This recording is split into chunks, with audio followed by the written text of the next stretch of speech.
I don't think you should go on that trip," I said with a cold voice, only to be met with an annoyed glare from my husband. He was getting ready to join his company's retreat, clearly not thrilled about my input. "Look, it's not like I'm going out to play. It's a social obligation, and I can't just not show up without a good reason," he retorted in a mocking tone, followed by an exaggerated sigh. "Well, I've warned you. Just don't regret it later," I responded. "My name is Grace. Currently, I'm a 28-year-old housewife. Anthony, my husband, and I have been together since our college days and got married after we both started working. He's 2 years older than me, and we got closer because we were in the same club. Well, to be more accurate, I joined the club because I was attracted to him. When I was a freshman, I was club hopping with some new friends I made. That's when I met Anthony, who was exceptionally noticeable due to his good looks while handing out flyers as the head of the club. One of my friends fell for him instantly and decided to join the club even before hearing what it was about. Eventually, dragged along by her enthusiasm, the rest of us submitted our membership forms and started participating. Unlike in middle or high school, I figured if I didn't like the club since it was just a hobby, I could just leave. That was the mindset of my other friends too, and we had agreed to join something anyways. Deep down, I also found Anthony charming. However, when the friend who had decided to join because of him started making moves, I decided to step back. Plus, there were quite a few other fans of his, making it difficult to get close. But, how did I end up marrying him, you might ask? It was during the cultural festival that year, where our relationship rapidly developed. We were part of the music club, which performed in several groups during the festival. Anthony and I, along with a few others, ended up forming a band. For the first time, I felt genuinely glad to have joined the club and practiced an instrument. Discovering the joy of playing, I spent my free time in the club room. As the festival approached, I was there even more often. Sometimes, it was just Anthony and me, and through these moments, we grew closer and started dating after the festival, with me making the first move. However, after our successful performance at the festival, Anthony gained more admirers, and I chose to keep our relationship a secret. I wanted to brag about being with him, and he said it was unnecessary to hide. But he didn't understand my fear of other women's jealousy. We often targeted weekdays when it was less crowded for our outings. It felt like a secret date, which was fun in its own way, and I cherished the time I could spend with my husband. But then, he started his job search. Until he got an offer, even my usually calm husband was understandably tense. He seemed to have less time for part-time jobs, often complaining about being broke every time we met.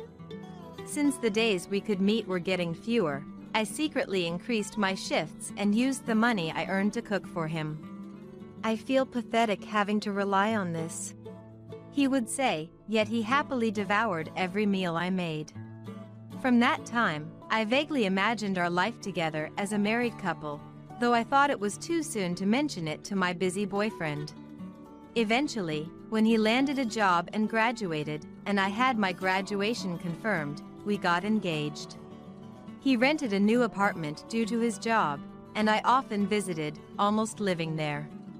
We were in a semi-cohabiting state, but he paid for the rent and utilities with his salary, so I helped out with household chores in return. I would make meals to last several days and store them in the fridge, take out the trash in the morning, and clean the bathroom and toilet. I thought I was doing well, but it turned out my husband was quite lazy. When I couldn't come over for a week due to some errands, I found the floor littered with trash.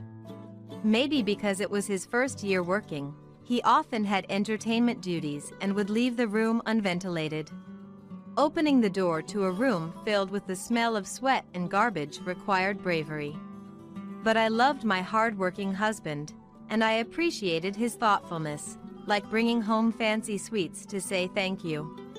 After graduating, I worked in an office for a year, but then, at my husband's strong request, I became a housewife. The reason was simple. I want you to take care of the house. His lifestyle habits remained the same, with me handling most of the household chores. Additionally, the number of drinking parties increased over the years, making financial management challenging. However, since we lived on my husband's income, it was hard to ask him to cut down on social gatherings. He was supportive when I occasionally met with friends, even giving me some pocket money for those outings. But I couldn't stay silent and watch our household expenses increase, so I brought it up with him several times. At first, he would say, "It's okay, the entertaining expenses are covered by the company. The money comes back." But gradually, he started giving specific reasons, like, "Today is a colleague's birthday," or "I can't miss a promotion celebration." It became harder for me to object. My husband had a close group of friends at work. I heard from a university friend who also landed a job there. That friend was the one who had a crush on him and led us to join the club. She was already married and said it was a coincidence that she ended up working at the same place as my husband. When I mentioned my husband was Anthony, she had to think for a moment. Who was that again? It seems she had completely forgotten about the man she once eagerly pursued. She told me a lot about my husband. He was always with his close-knit group, and there were no other women involved, which was a relief. But the weekly spending on drinks was a problem. I kept asking him to cut back on the drinking sessions, but he couldn't refuse invitations from dear friends. Even when I argued about the expenses, he only suggested reducing the amount spent per occasion instead of not going at all. Looking back, we should have had a serious discussion about this early in our marriage. As time went on, things became more ambiguous, and I started to give up. My husband stopped mentioning his outings unless I asked, and it seemed like he had created his own rule of going out on weekends. Approaching his 30s, he hadn't changed his living habits from his student days, only capable of leaving his clothes on the floor. I had gotten used to taking care of him, so even though I was frustrated, I stopped bringing it up. I figured if we were going to fight about it, I might as well let him do what he wanted. Then one day, my husband mentioned he would be joining the company's retreat. A company retreat when it's not even a long weekend? If it were during a long weekend, everywhere would be crowded. The idea is to go at a different time so we can actually relax. He explained. I'm okay with him participating in the trip since he's been working hard. But the cost is what worries me.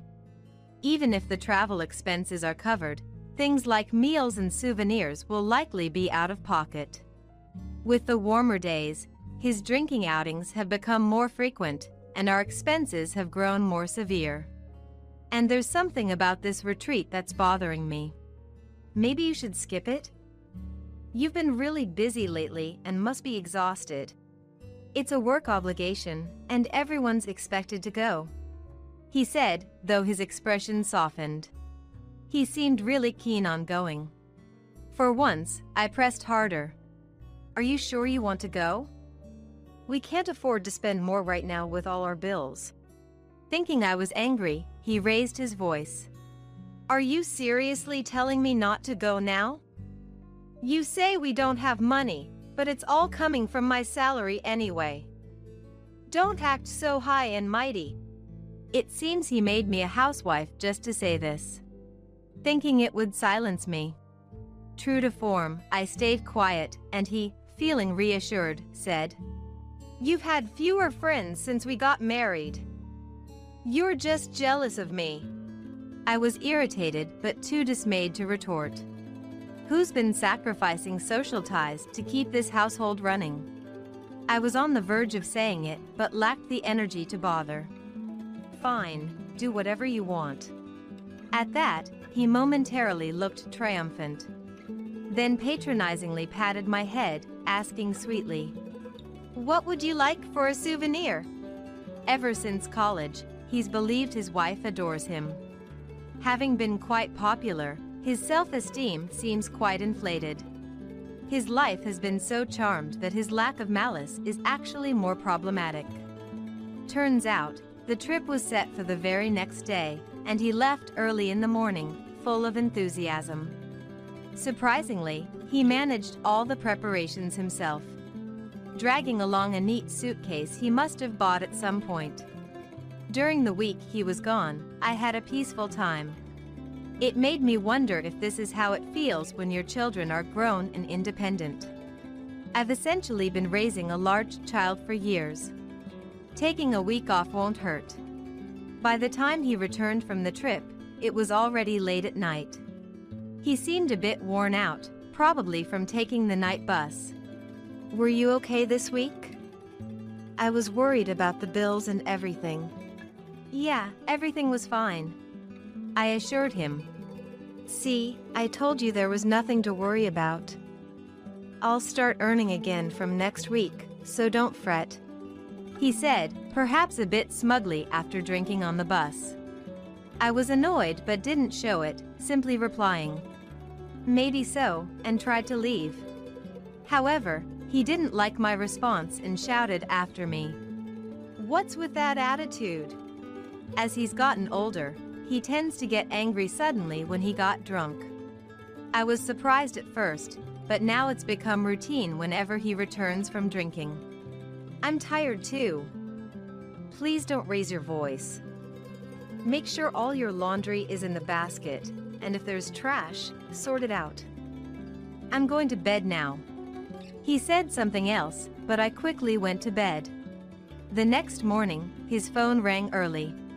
Annoyed, he got up, glanced at the screen, and clicked his tongue. I took the day off. What now? It was his office calling. He got up, left the bedroom, and I secretly watched, somewhat predicting what would happen next. After a few minutes on the phone, he changed into a suit and left the house. Wondering when he would come back, I woke up to wash the pile of clothes he had left behind. It was a few hours later when my husband returned. As soon as he entered the house, he called out to me, shouting, "This is all your fault for causing such a mess."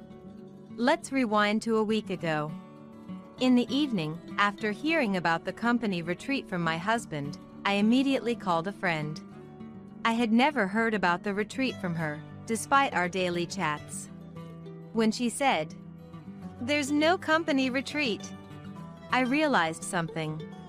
My husband probably lied about going on the retreat to avoid being stopped by me. Perhaps to hang out with those colleagues, or maybe even to meet another woman.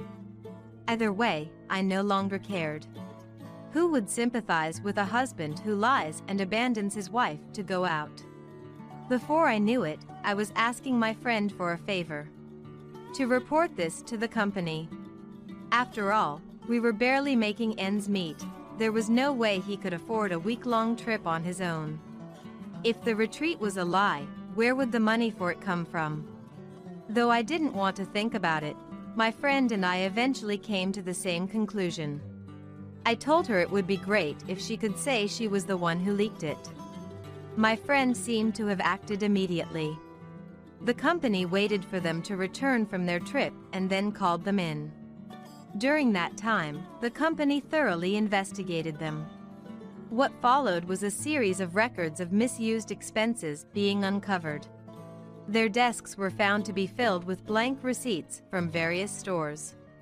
They likely used these to falsely claim expenses for their numerous drinking outings, applying this money towards their trip this time. This was mostly accurate, and they admitted their guilt when called in. "We plan to submit it as a business expense for the retreat," they confessed. Everyone involved had repeatedly misused expenses, leading to a total loss of around several $1,000s. Naturally, they were all dismissed and faced claims for restitution and damages. Furious upon returning, my husband yelled at me, "This is all your fault." I don't know why he thought I reported him to the company. Since my friend was the one who actually reported it, I was relieved she wouldn't be harmed. Ignoring his own actions, he raged in front of me, where I presented him with the already filled-out divorce papers. Getting caught was your own fault. That's why I told you to cancel the trip. But if you've been doing this all along, it was bound to come out sooner or later. Though he glared and trembled, he snatched the divorce papers, saying, "I'm better off without a snitching, spiteful wife," and threw them at me as if to slap me with them. Good, this makes things easier. Goodbye, then. With that, I left, carrying the bags I had already packed. He kept his back to me until I left the room, perhaps out of pride. I caught a glimpse of his graying hairline and felt a twinge of sadness for the Anthony I once admired. Then, I headed to the small apartment I had already arranged. I never thought I'd use my savings from a year of work this way. Although I had some savings, the initial moving costs significantly depleted. Now, I need to find a job. After being a housewife for so long without any particular qualifications, I wonder if I can find work. At first, any job will do. I decided to work and become independent. After informing my parents about the finalized divorce, I also contacted my friend. One of them, concerned about me, suggested we meet up after a long time. That's right. Now that I'm divorced, I should live my life freely. I won't be forced to do household chores for anyone else. I just need to take care of myself. What a freedom. The next day, after spending a day unpacking, I immediately started looking for a job. I found some listings on job sites, prepared my applications, and went for interviews. Before I knew it, 2 weeks had passed while I was busy with this routine. The calls from my ex-husband became more frequent. On the other end of the phone, Anthony alternated between anger and tears. Having relied on me for household and financial management, he had run out of money within these 2 weeks. He had no savings habit, so his account was completely empty. With several bills due at the end of the month, Anthony asked me for a loan, saying, "We're divorced, so I have no obligation to pay for you. If you really need a loan, are you okay with interest? Why do you have spare money? Aren't you ashamed to have been saving secretly just for yourself? This calls for a redistribution of property. Come back right now." Anthony, infuriated by my advantageous position, screamed so loudly the audio cracked. "It's fine if you want to claim a redistribution of property, but that process is complicated and time-consuming. By the time you get it sorted, the month's end will be here. Then come over right now and give me half. Or remarry me for a while and take care of me." Frustrated by Anthony's self-centered demands, I ended the call without a word. I realized there was no getting through to him, and the thought of still being liked by him became physically repulsive. Of course, after setting my phone to block his calls, they stopped. Eventually, I secured a job at a food factory. Wanting to avoid any trouble with Anthony, I opted for a behind-the-scenes role. Working and sweating after a long break felt refreshing. Being single again, I reconnected with friends from my student days and started going out more. After a few meetings, my friends said I looked rejuvenated, and I felt a profound sense of fulfillment in my daily life. "I never imagined our house could be burgled," I muttered to myself. The day after our home was burglarized, I still couldn't grasp that it had happened to me. I was reflecting on my inability to act at the moment. Mother-in-law, concerned, hurriedly asked, "Did you see the face of the culprit?" However, an event that would save me from despair happened shortly after. My name is Mia. I'm 29 years old. I was married to Thomas, a year older than me, and we had a reasonably happy life. But recently, after losing Dad, I've felt a gaping hole in my heart. Dad gave me not only a lot of love, but also many lessons. Even after retiring, Dad never felt left behind by the current times. I remember him studying about money with enthusiasm, even as many others settled into a quiet life receiving their pensions. Dad continued to learn new things after retirement, never stopping despite my concerns. Worried, I suggested, "Dad, you've retired from your job. Why not take a break for a while?" But Dad, with a cheerful smile, replied, "I've worked hard for many years and can't suddenly stop. I'm just doing things I'm interested in as my way of preventing dementia. Don't worry about me." Half in disbelief yet fond of Dad, I watched over his actions, thinking if it's what he likes, then it's okay. When I got married, Dad was overjoyed, saying, "I'm relieved to see Mia so happy.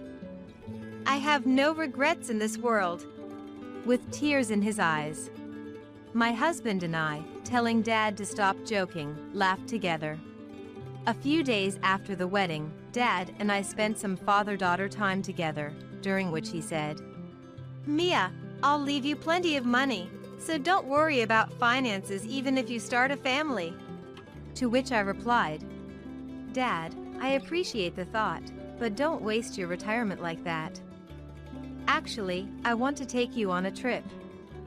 Let's enjoy some leisure time together." I thought I'd finally be able to show my gratitude. However, Dad, who had been so vibrant, suddenly passed away, and I was left feeling hopeless after the funeral. Seeing Dad's inheritance was shocking. Gold bars? I was speechless at the sight, not knowing their significance initially. But I soon learned of Dad's intentions. Research revealed that gold bars hold their value over years, hardly depreciating. Dad left me a lasting fortune to secure my future even decades after his passing. Reflecting on it, Dad often said, "In today's world, the value of money can fluctuate, so Mia, you should do your research." At the time, I dismissed it due to daily busyness. Realizing now that Dad converted his wealth into gold bars to leave it for me, I couldn't be more grateful. Wanting to honor Dad's wishes, I kept the gold bars hidden even from my husband. Yet, someone had the audacity to say, "I heard Mia's dad passed away, so you must have gotten a hefty inheritance, right? Share some with me." Shockingly, these words came from my husband. His words were so unthinkable that I didn't respond.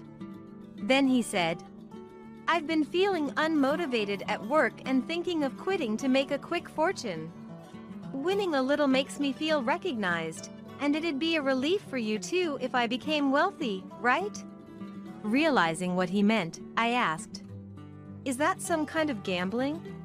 He boasted, "Well, kinda.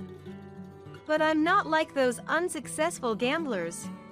I thought about discussing and deciding together on necessities like a house or car for us as a couple. But then, my husband started saying, "I also want to upgrade everything I wear to high-end brands." I was speechless, not knowing he was this kind of person.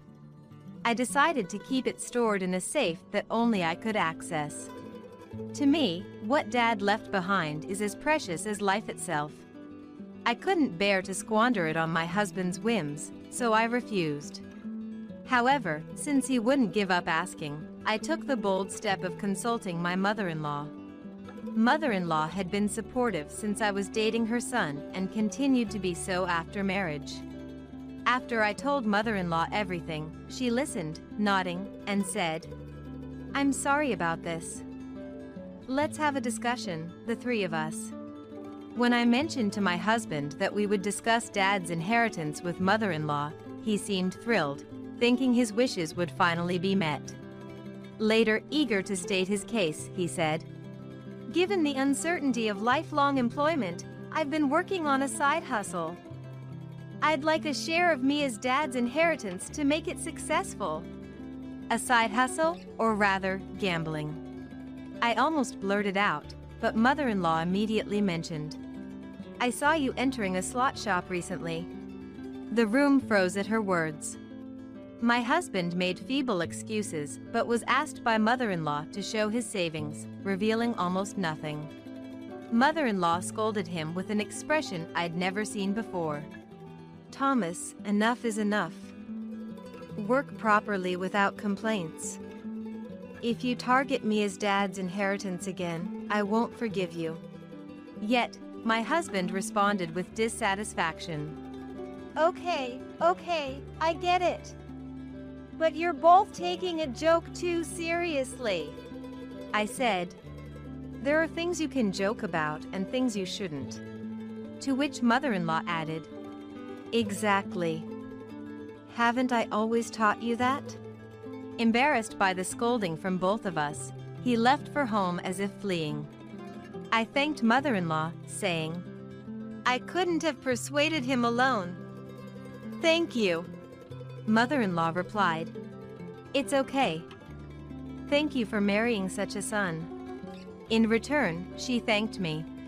Then she muttered, "Thomas really is a handful."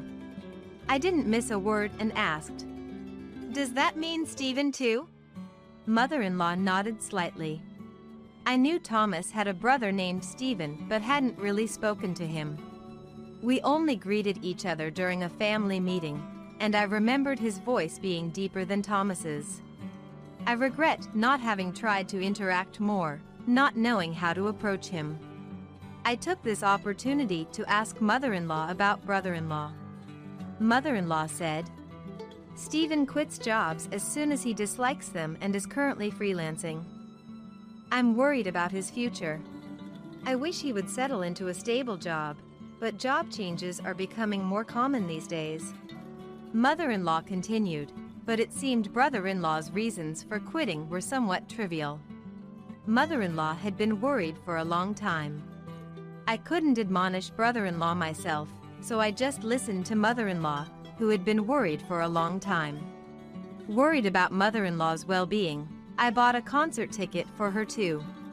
And we decided to go together, hoping it would help her relax and refresh.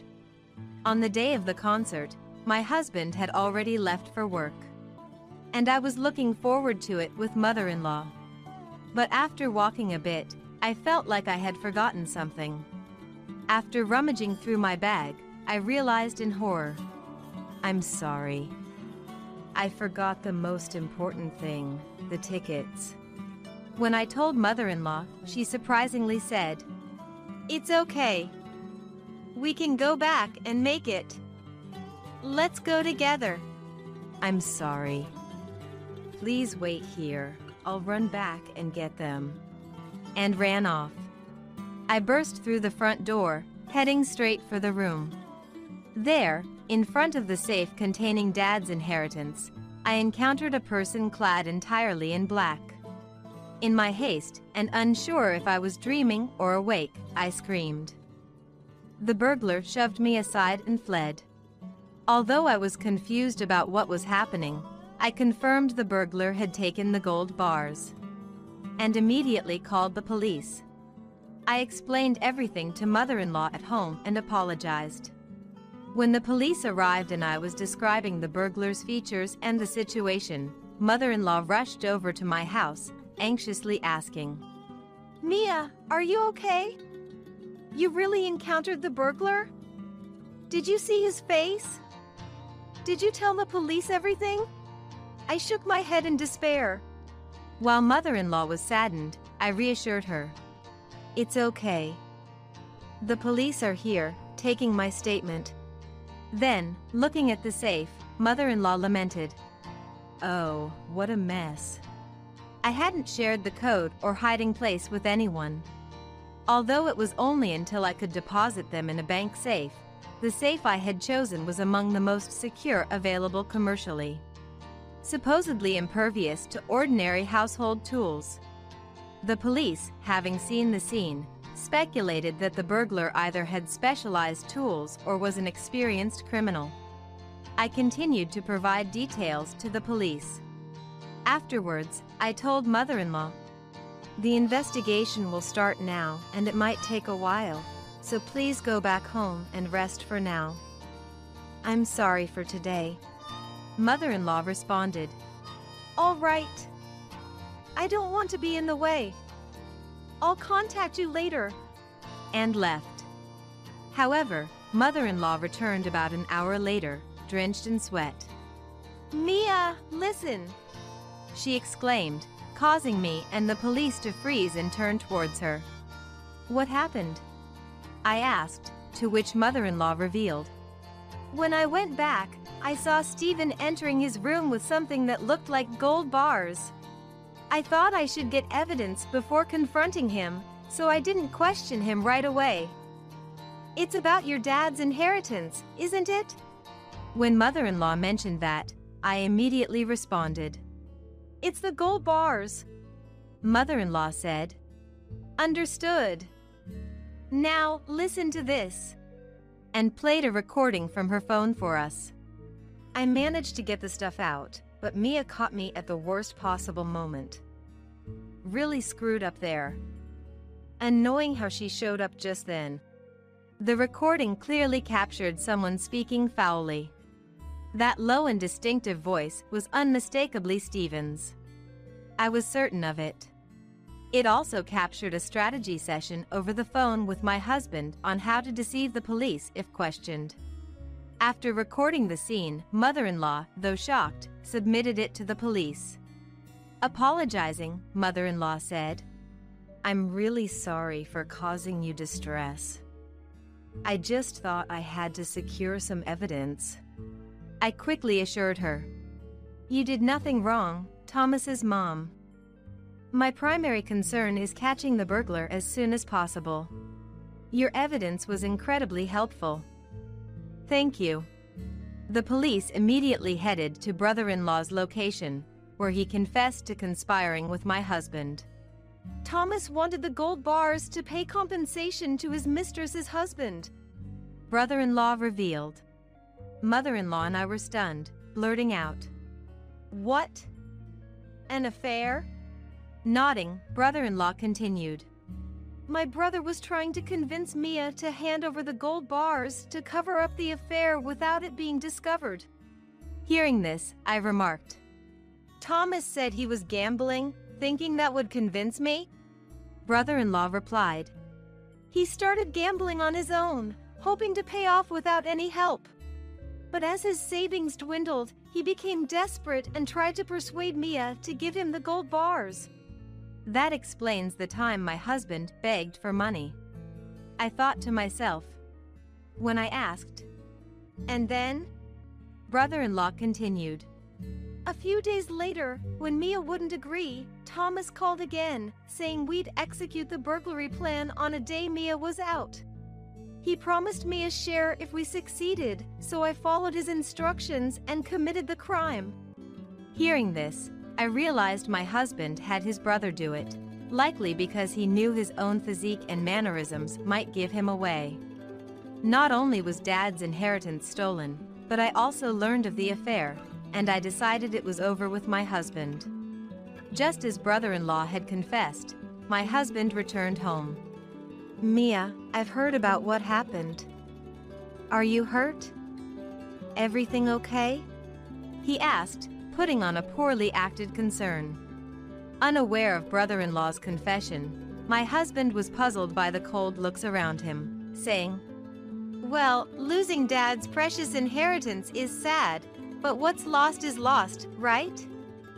We can rebuild our fortune together from scratch. Trying to dismiss the police and grab my shoulder. Disgusted by my husband after hearing everything from brother-in-law, I pushed him away, saying, Stop. Don't touch me. Surprised, he looked at me. Mia, what's gotten into you all of a sudden? You're scared of the police, right? Let's talk, just the two of us. Trying to drag me outside forcibly.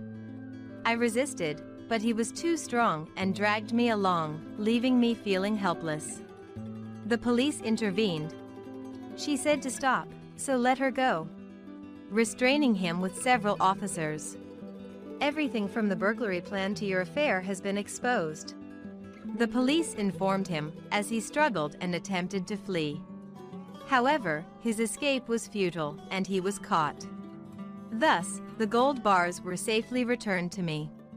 The day after the burglary incident, still in disbelief, I muttered to myself, "I never imagined a burglary could happen at my house." Unforgivable actions by my husband and brother-in-law led me to file a lawsuit immediately. While my husband received a suspended sentence, brother-in-law, having no job and supporting himself through crime, was found guilty of other offenses and received a prison sentence. Brother-in-law had the tools for the job, and it wasn't his first time breaking safes. I hoped this would be a wake-up call for others involved in crime.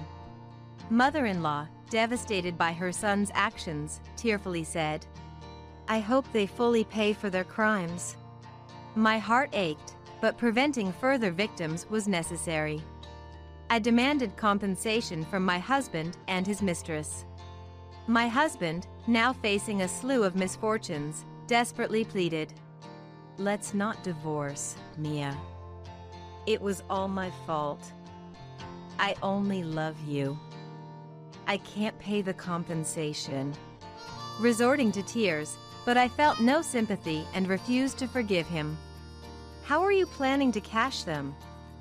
Did you really think you could just walk into a shop with a large amount of gold bars and smoothly sell them? You need a personal number to sell something of this size.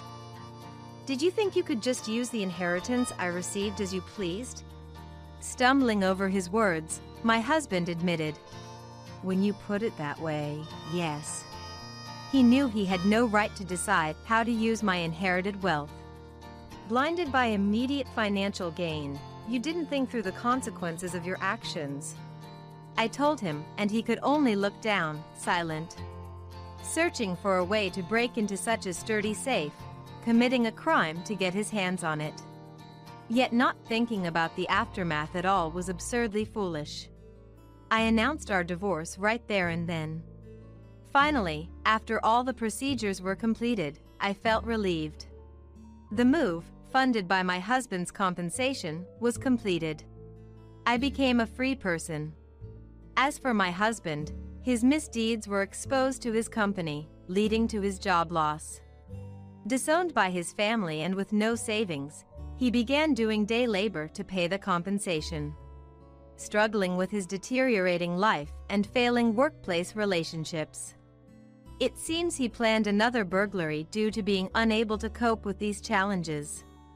Naturally, without any accomplices, he was caught by the returning residents and beaten.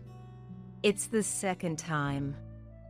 Please have mercy," my husband reportedly pleaded, but the residents mercilessly called the police. He was sentenced to prison. This time, he truly couldn't return to a normal life. The burglary occurred near my previous home, and I heard the story directly from the neighbor involved.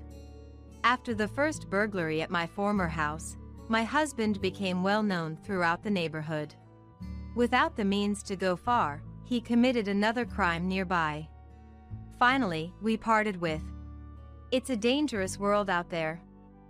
Let's both be careful. Take care." After the trial, mother-in-law was mentally damaged and struggled to recover. So, I frequently visited and maintained our relationship.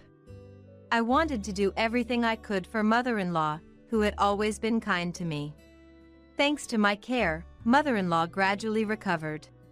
We still have a good relationship today. I want to live my life gratefully for the peaceful days and the people around me, hoping for this tranquility to last forever. I'm taking the house, the savings, and the retirement fund. You can go live in a home. Understood. These were the last words spoken to me by my husband of 35 years on the final day of our marriage. Rather than cherishing the effort I put into raising our children, caring for our parents, and working tirelessly, he chose to cast me aside in the most humiliating way. What was the meaning of my 35 years of dedication? He left all responsibilities to me while he enjoyed nights out. Never once did he express gratitude, as if my efforts were expected. Looking back, I'm amazed at how long I endured this treatment. But now, it's time for me to live my life in my golden years. I thought it was my husband's turn to be miserable. My name is Grace, I'm 60 years old. Working part-time at a food company's factory. My husband's name is Robert, he's 65. We met through a mutual acquaintance and got married when I was 25, marking 35 years of marriage. Our relationship began with what was then popular group dating, and after several dates, influenced by our friends, we started dating. As we met more and more, we both started to think that if we were to marry anyone, it would be each other. Getting married felt like a natural progression. Starting our life together, I realized Robert had no savings. In the beginning, we lived in a small apartment, with most living expenses covered by me. Robert's low income made me anxious about our future, so I continued working, sometimes unable to manage household chores due to overtime. You're late. I'm hungry already. Did you wait? You could have eaten first. How can I eat when there's nothing to eat? Robert often came home earlier than me, as he rarely worked overtime, yet he never helped with household chores. Isn't it a woman's job to do the housework? We're not in that era anymore. That time was when women were starting to make significant strides in the workforce. The term career woman was becoming common, but Robert insisted that household duties were a woman's job, as if stuck in an outdated mindset. I would have preferred being a housewife if it were financially feasible. Balancing work and home life is what defines the modern woman. Our situation wasn't exactly the stereotype of a henpecked husband, but reflected Robert's tendency to interpret things in a way that suited him. While I was constrained, Robert often went out drinking.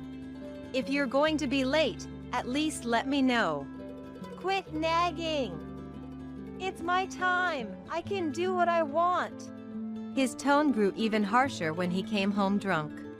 While I couldn't freely use my own money or time, Robert enjoyed his. I feel like I'm always getting the short end of the stick. Early in our marriage, I was so frustrated that I considered divorce. But when I confided in my mom, she strongly advised against it. I also worried about societal judgment and lacked the courage to leave. Living together meant acknowledging both the good and the bad, I constantly reminded myself. After my husband Robert received his paycheck, he'd either go out for drinks or just enjoy his freedom. He never considered taking on a side job or working overtime.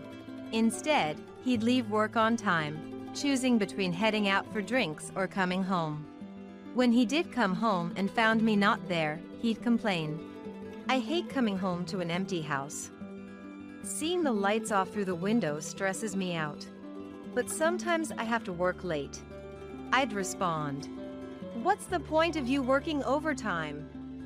You should find a different job." He'd retort. Robert took it upon himself to call my workplace and suggested they let me go. Whether my boss wanted to avoid getting involved in whatever was happening or had already wanted to fire me, I was encouraged to resign. It became uncomfortable to stay, so I left a job that was hard to get in the first place. Now, I was faced with the daunting task of job hunting again. Having already left 2 companies, my resume wasn't passing the initial screenings. In a panic, why not work part-time? I'm working full-time anyway, Robert casually mentioned. I wasn't particularly career-driven, so I didn't cling to my aspirations. However, I was worried if we could manage on Robert's salary alone. So, I took on 2 part-time jobs. One as an early morning cleaner and another as a supermarket cashier. I'd even work overtime at the supermarket on days I knew Robert would be home late.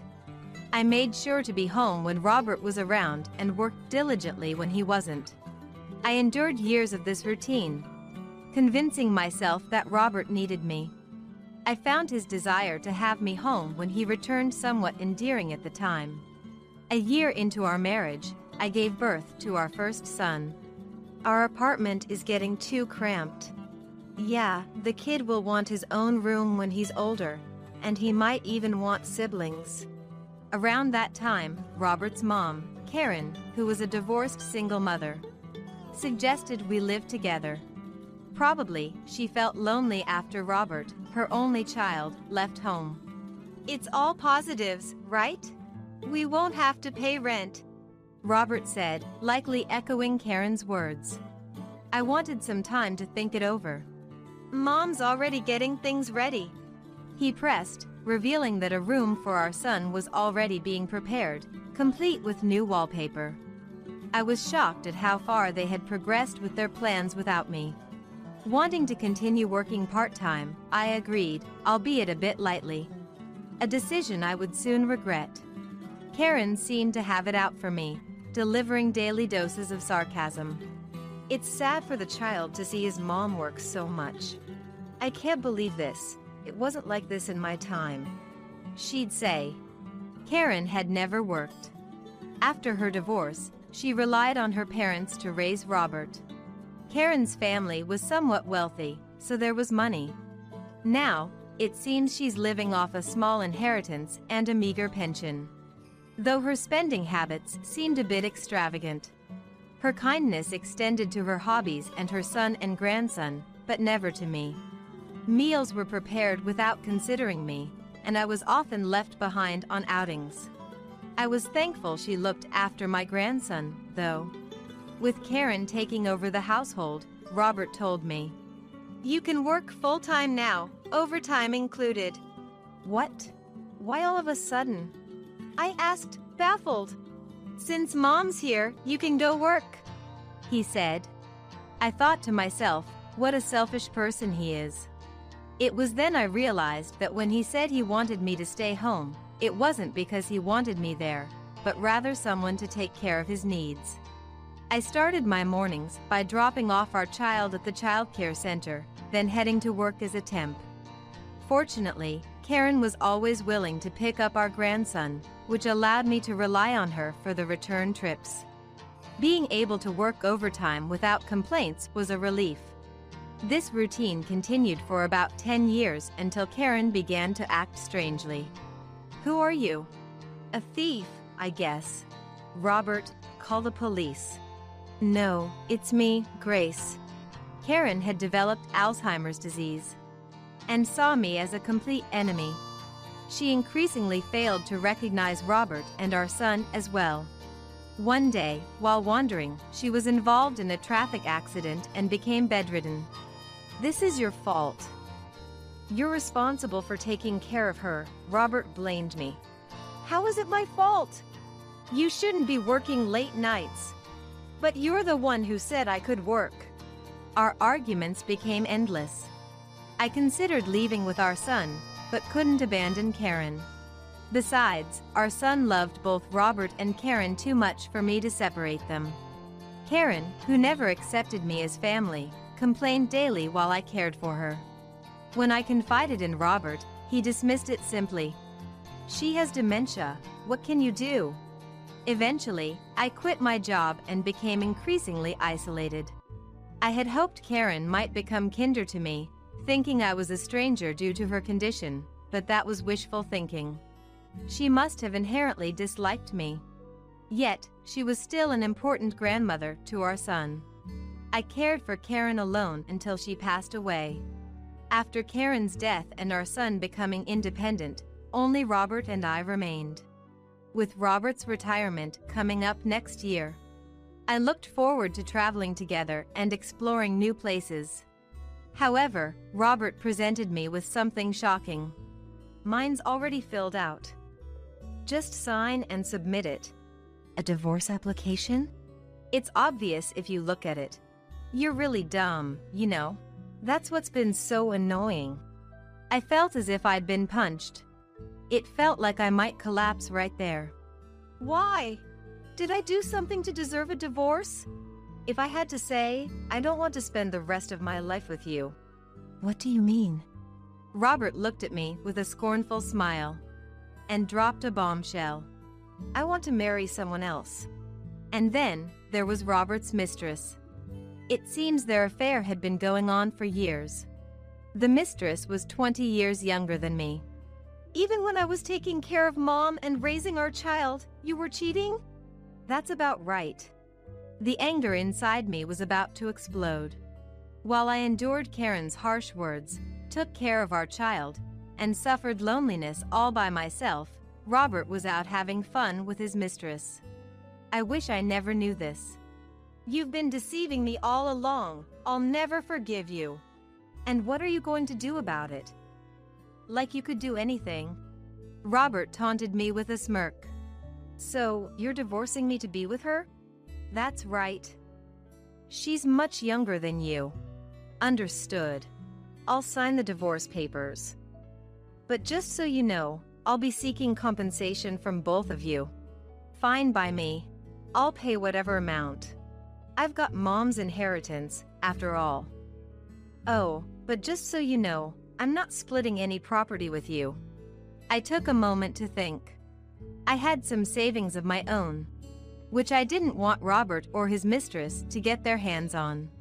Okay, I'll settle for the compensation. In return, we don't split my assets either. Robert burst out laughing at that. Your money isn't worth much anyway. I don't need it.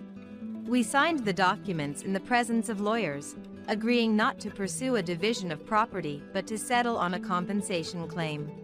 I received $30,000, which seemed to be paid out in a lump sum from Karen's estate. He probably wanted to start his new life with his mistress as quickly as possible, resolving any messy ties with money. After the lawyer left, I'm taking the house, the savings, and the retirement funds. You can go live in a home, Robert said. And so, I did end up moving into a facility. Not because Robert told me to, but because it seemed like a more enjoyable way to spend my retirement. The house was originally Robert's family home, and I had nowhere else to live. My sister and her husband were living in my family home, and I didn't want to impose on my son and his wife. I knew Robert had no savings, so dividing property would have been pointless. I preferred to get the divorce over with quickly and was confident I could make it on my own from now on. Robert was the heir to Karen's estate, and the compensation was enough for me. Months later, Robert showed up at the facility, though I hadn't given him my current address. He wasn't supposed to know I had moved into the facility. He must have used some agency to find me. I wondered what he could possibly want after all this time. There were other residents at the facility, so I asked him to wait on the outdoor terrace. Seeing Robert sitting there, looking around, I felt a sense of pity. What had I ever seen in this man to marry him? It was a mystery even to myself. Sorry to keep you waiting. What do you want? What's all this about? Robert confronted me without a greeting, clearly shocked. I played dumb, knowing full well why he was surprised. Why are you here all of a sudden? How did you find me? It took me forever to track you down since you wouldn't contact me.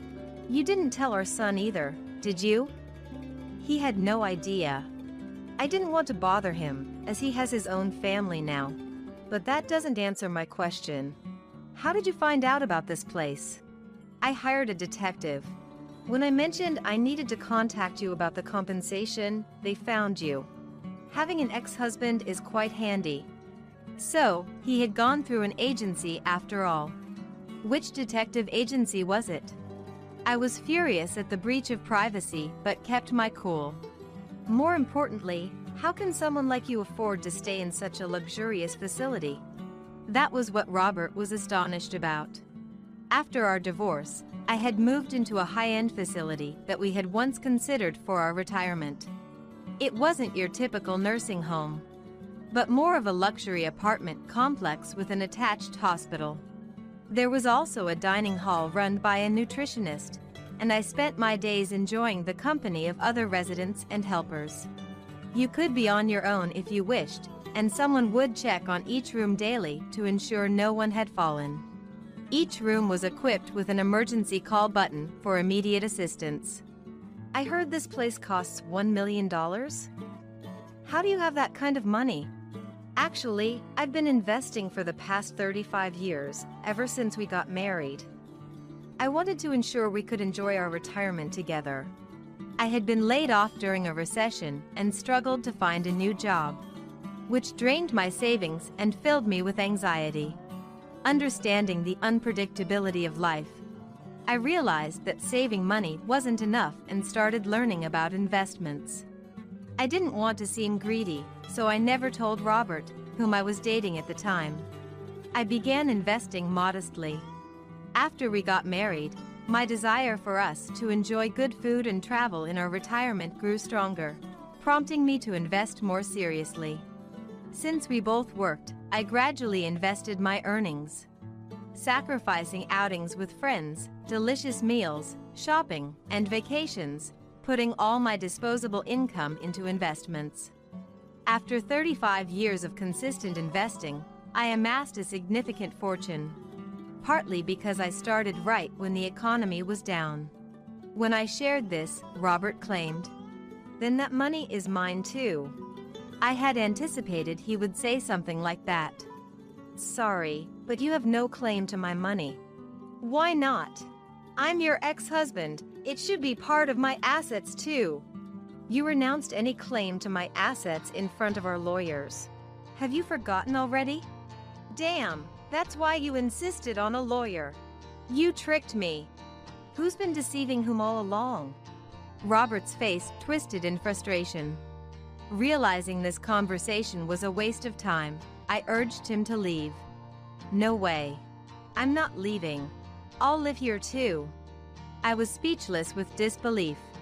Shortly after, a security guard arrived, prompted by another resident who noticed my distress and escorted Robert out. Due to his harassing behavior, Robert was banned from the facility and added to the blacklist. Curious about his persistence, I contacted our son, who revealed that Robert was in debt. After our divorce, Robert planned to marry his mistress. However, she became furious upon learning about the compensation he paid me. To appease her, Robert lavished her with gifts. But she eventually left him for a younger man without marrying him. "Are you dumping me after all I've spent on you?" It was too late for regrets. The mistress had moved on, losing interest in a now penniless Robert. It turns out she was using Robert as a convenient source of money, likely having always preferred the younger man. I couldn't believe a woman 20 years younger would seriously consider marrying someone like Robert.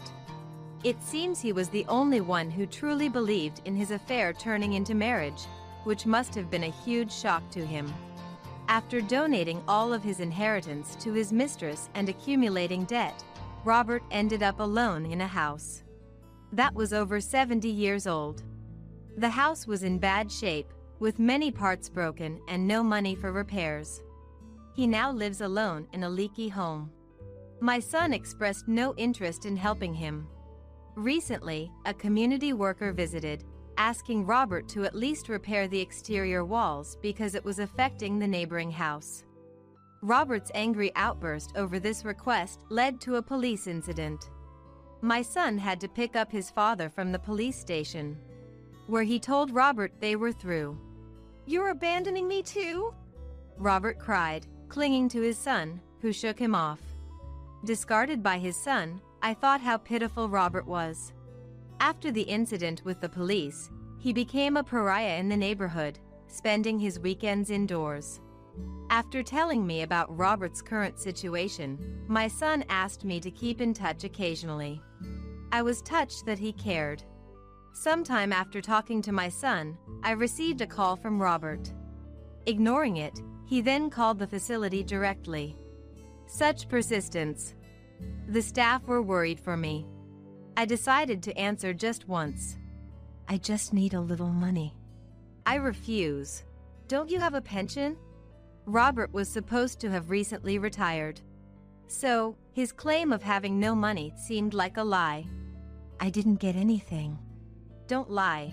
You received a pension, didn't you? I got fired just before retirement because of the affair. Turns out, Robert was fired just short of retirement. Apparently, his mistress was a coworker. After breaking up, Robert's stalking scared her into reporting him to their employer. Ultimately, his affair was exposed, leading to his dismissal without a pension. His stalking and the resulting police involvement also became a problem. I felt no sympathy for his story. I asked the facility staff to call the police if he contacted again. When Robert realized he couldn't reach me by phone, he resorted to sending letters. The letter began with, "I want to see you again. I'm lonely." But towards the end, "I need some money." The content changed to things like that. "I think he's struggling." There was a time I inadvertently laughed. I forgot which letter it was, but the ink was slightly smeared. It looked like it was from tears, but I suspect it was just water. I wondered what the point of such a performance was. Truly, it must be hard for him. The letters stopped after about a year when I didn't respond. Years passed, and I had completely forgotten about Robert. Then one day, while I was shopping, a man in dirty clothes, emitting a slight odor, approached me. It was undoubtedly Robert, now thin with almost entirely white hair and a bushy beard. "Isn't that Grace?" I was shocked by how much he had changed. "I've finally found you. Let's start over. You're all I have." Feeling frightened as Robert grabbed my hand, he insisted. "It's me, Robert. You recognize me, right?" "I do, but we are strangers now. Goodbye." As I tried to leave, Robert blocked my path, looking at me with desperate eyes, then suddenly begged, "Please, come back home. I don't want to be alone in my old age. You were the one who drove me away. Have you forgotten?" "I'm apologizing, aren't I?" "Sorry isn't enough. I've moved on. You should too." Despite my attempts to ignore him, Robert kept chasing me, repeatedly bowing his head. "We're divorced, Robert. Stop this." "I was wrong. You were the most important thing to me. I've realized that now." "It's too late." As I tried to distance myself, Robert grabbed my arm. Then, "Could you let go of her, please?" "Who are you?" "This is my husband." "What?" I had remarried. My new husband's name is Matthew. 2 years my senior. We got close in the same facility where we met. It was Matthew who had called security when Robert visited. This was shared with me by another resident, and I was drawn to their considerate and kind nature. We naturally spent more time together and decided to marry. Despite wondering if it was odd to remarry at our age, we chose happiness for our final chapter. Matthew pulled Robert away from me. "You remarried?" "Yes. So please leave me alone." "So that's how it is." Robert was visibly shaken. I was worried he might lash out at Matthew in anger, but he had no energy left. Instead, he collapsed, crying on the spot. "Please stop. It's embarrassing." "Shut up! Don't bother me!" Robert cried unabashedly, as onlookers watched from afar. I thought it was a pitiful sight. A grown man, crouched down on the street, crying. Is this something a person can do without shame? Or perhaps, am I being tested? "Grace, let's go." "Yes." Encouraged by Matthew, I left the scene behind. Since then, Robert has not appeared before me again. According to my son, Robert still lives in the same old, unrepaired house. Unable to properly take care of household chores and accumulating garbage to the point of generating complaints for the smell. My son has been inconvenienced by repeated contacts every time there's a complaint. Despite attempts to reason with him, my son finally lost his patience. In front of a city official, "He's not my son," Robert declared. Following that, Attempts to contact my son ceased when Robert reacted angrily to them. It seems the authorities have also given up, deeming any effort futile. Truly, Robert has become a neighborhood nuisance. However, that's no longer my concern. Ultimately, abandoned by everyone, Robert lives in isolation. If only I hadn't started that affair. My son mentioned hearing Robert say. But to me, it's not about the affair. It's the price of living selfishly, without regard for others, now coming back to haunt him. It's his responsibility. Humans may be prone to making regrettable decisions, but continuing without reflection for over 70 years is merely pitiful. Robert will likely never realize this, having destroyed his own future. The task of repairing it falls to him, though he may lack the strength to do so. I hope he faces his actions and lives on. I'm thankful to Robert.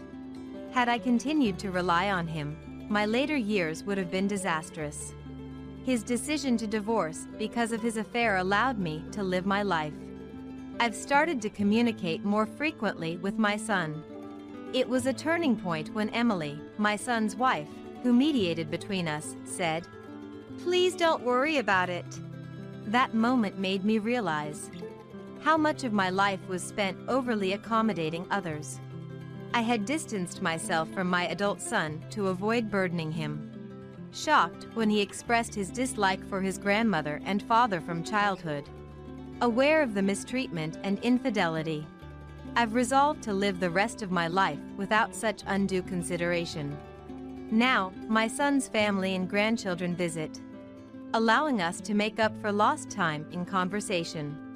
My son seems a bit shy, but it's strange how he can talk naturally when his wife and grandchildren are around.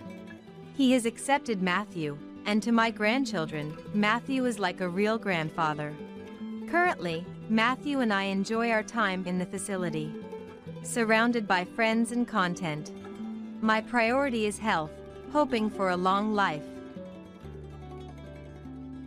Are you calling me old, huh? What are you talking about? You're the same age as me, Robert. I don't need to hear this from you. But seriously, Susan's skin is so much firmer. Hard to believe you two are sisters. Well, Susan is 10 years younger than me, so of course, there's a difference. Plus, our facial features are different. Somehow, I feel like I drew the short straw. Drew the short straw with what? Why does my wife have to be the unattractive one? You sure have the guts to say that to your own wife?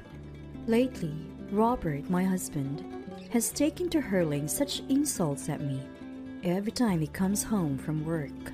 He always had a joking tone before, but it got worse after my younger sister Susan, who we hadn't seen in a while, came to visit the other day. I am Margaret, 30 years old. My dad runs a small factory. We were never rich, but we weren't poor either, so we led a decent life. I got married 2 years ago and continued working. Robert was a salesman for one of our company's clients. He wasn't exactly what you'd call an elite, but he seemed kind. I thought I could have a simple, peaceful life with him.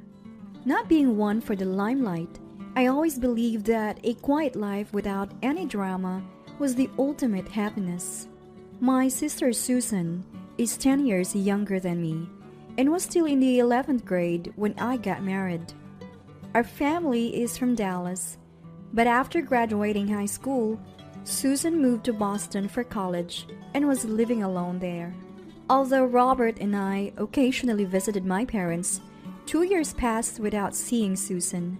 And then, after a long time, Susan came to visit us. She had grown into a beautiful, sophisticated young woman, perhaps influenced by Boston, and seemed quite flashy. Man, it must be nice to be in a salaried family. Susan didn't like the factory.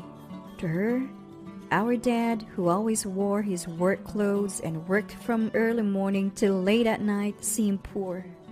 She often said she wished she had been born into a regular salaried family. Robert, seeing Susan, completely relaxed and was visibly happy. He never helped with housework, but he went out of his way to take care of Susan, and I couldn't help feeling a bit off about the difference in his attitude toward me. Susan, you become so beautiful. Just like a model. Stop it, Robert. You're teasing me. No, really. You don't look like sisters at all. Well, I've always been told I don't look like Margaret since I was a kid. I guess so. They both agreed, getting carried away in the moment.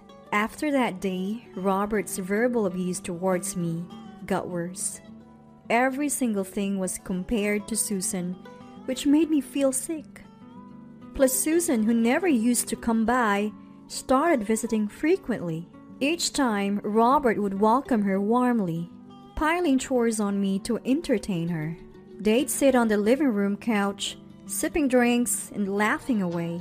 Hey, Margaret, we're running low on drinks. I want something more stylish to drink. Go, buy something, will you? If you want something, go, get it yourself. I'm not your housekeeper. What are you talking about? Susan's a guest. It's our job to entertain her. So go, buy some drinks. And you? Just delighted to do so? It's pathetic. What did you say? Margaret is just jealous because she's ugly. How about it, Robert? Shall we go shopping together? Oh, should we? Susan, you're so kind. And with that, they left and didn't return for 2 or 3 hours. I wondered what they were up to, but I was too busy cleaning up their mess to think too deeply about it. Little did I know, it would lead to such an event. 3 months after Susan started coming over, I came home to find divorce papers with Robert's name on them on the table. We'd never even spoken about divorce before. When I checked the closet, all of Robert's clothes were gone. What's going on? I tried calling Robert, but he didn't answer. Then I got a call from Susan. Yoo-hoo, Margaret. Sorry, I'm a bit tied up right now. Tied up? Like, wondering where Robert has gone? How did you know that? Actually, I'm with Robert right now.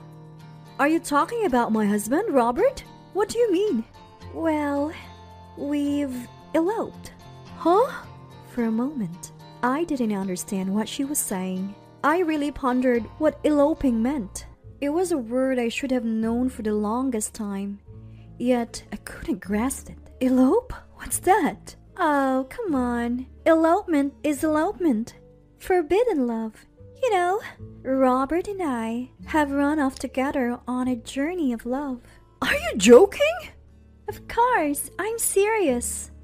My husband and sister eloped. It felt like something out of a cheap romance drama. Not something that would happen to me. My life was supposed to pass by ordinarily without much ado. And above all, that's what I had hoped for more than anyone else. Robert is my husband. Susan, you are my sister. You two eloping is impossible. Oh, come on. That's exactly why we eloped.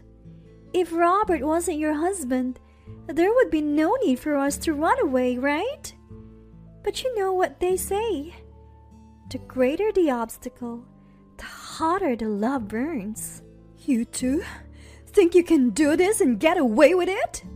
But it can't be helped. We're in love. What about Robert? Is he there? He's not answering my calls. He doesn't want to talk to you anymore. But since I'm your sister, I went out of my way to let you know. Be grateful. With that, Susan hung up the phone. No matter how many times I tried to call back, there was no answer. I immediately contacted our parents and my in-laws to report the situation. Both sets of parents were shocked, thinking this must be some kind of bad joke, just like I did. But in reality, they had meticulously planned to elope. Robert had already quit his job, and Susan had submitted her withdrawal notice to the university. Furthermore, Susan had withdrawn all the money from our parents' accounts and even took all the cash that was left at home. It might have been possible to find out where they were by hiring a private investigator. Paul, my father-in-law, offered to cover all the costs to find them and have a talk, but I refused. It was Paul's right to search for them and talk, and the in-laws could do as they pleased, but I never wanted to see Robert's or Susan's face again. I'm truly sorry. What Robert did is unforgivable. Paul apologized, bowing deeply to the floor. My dad looked downcast, and both my mom and mother-in-law were in tears.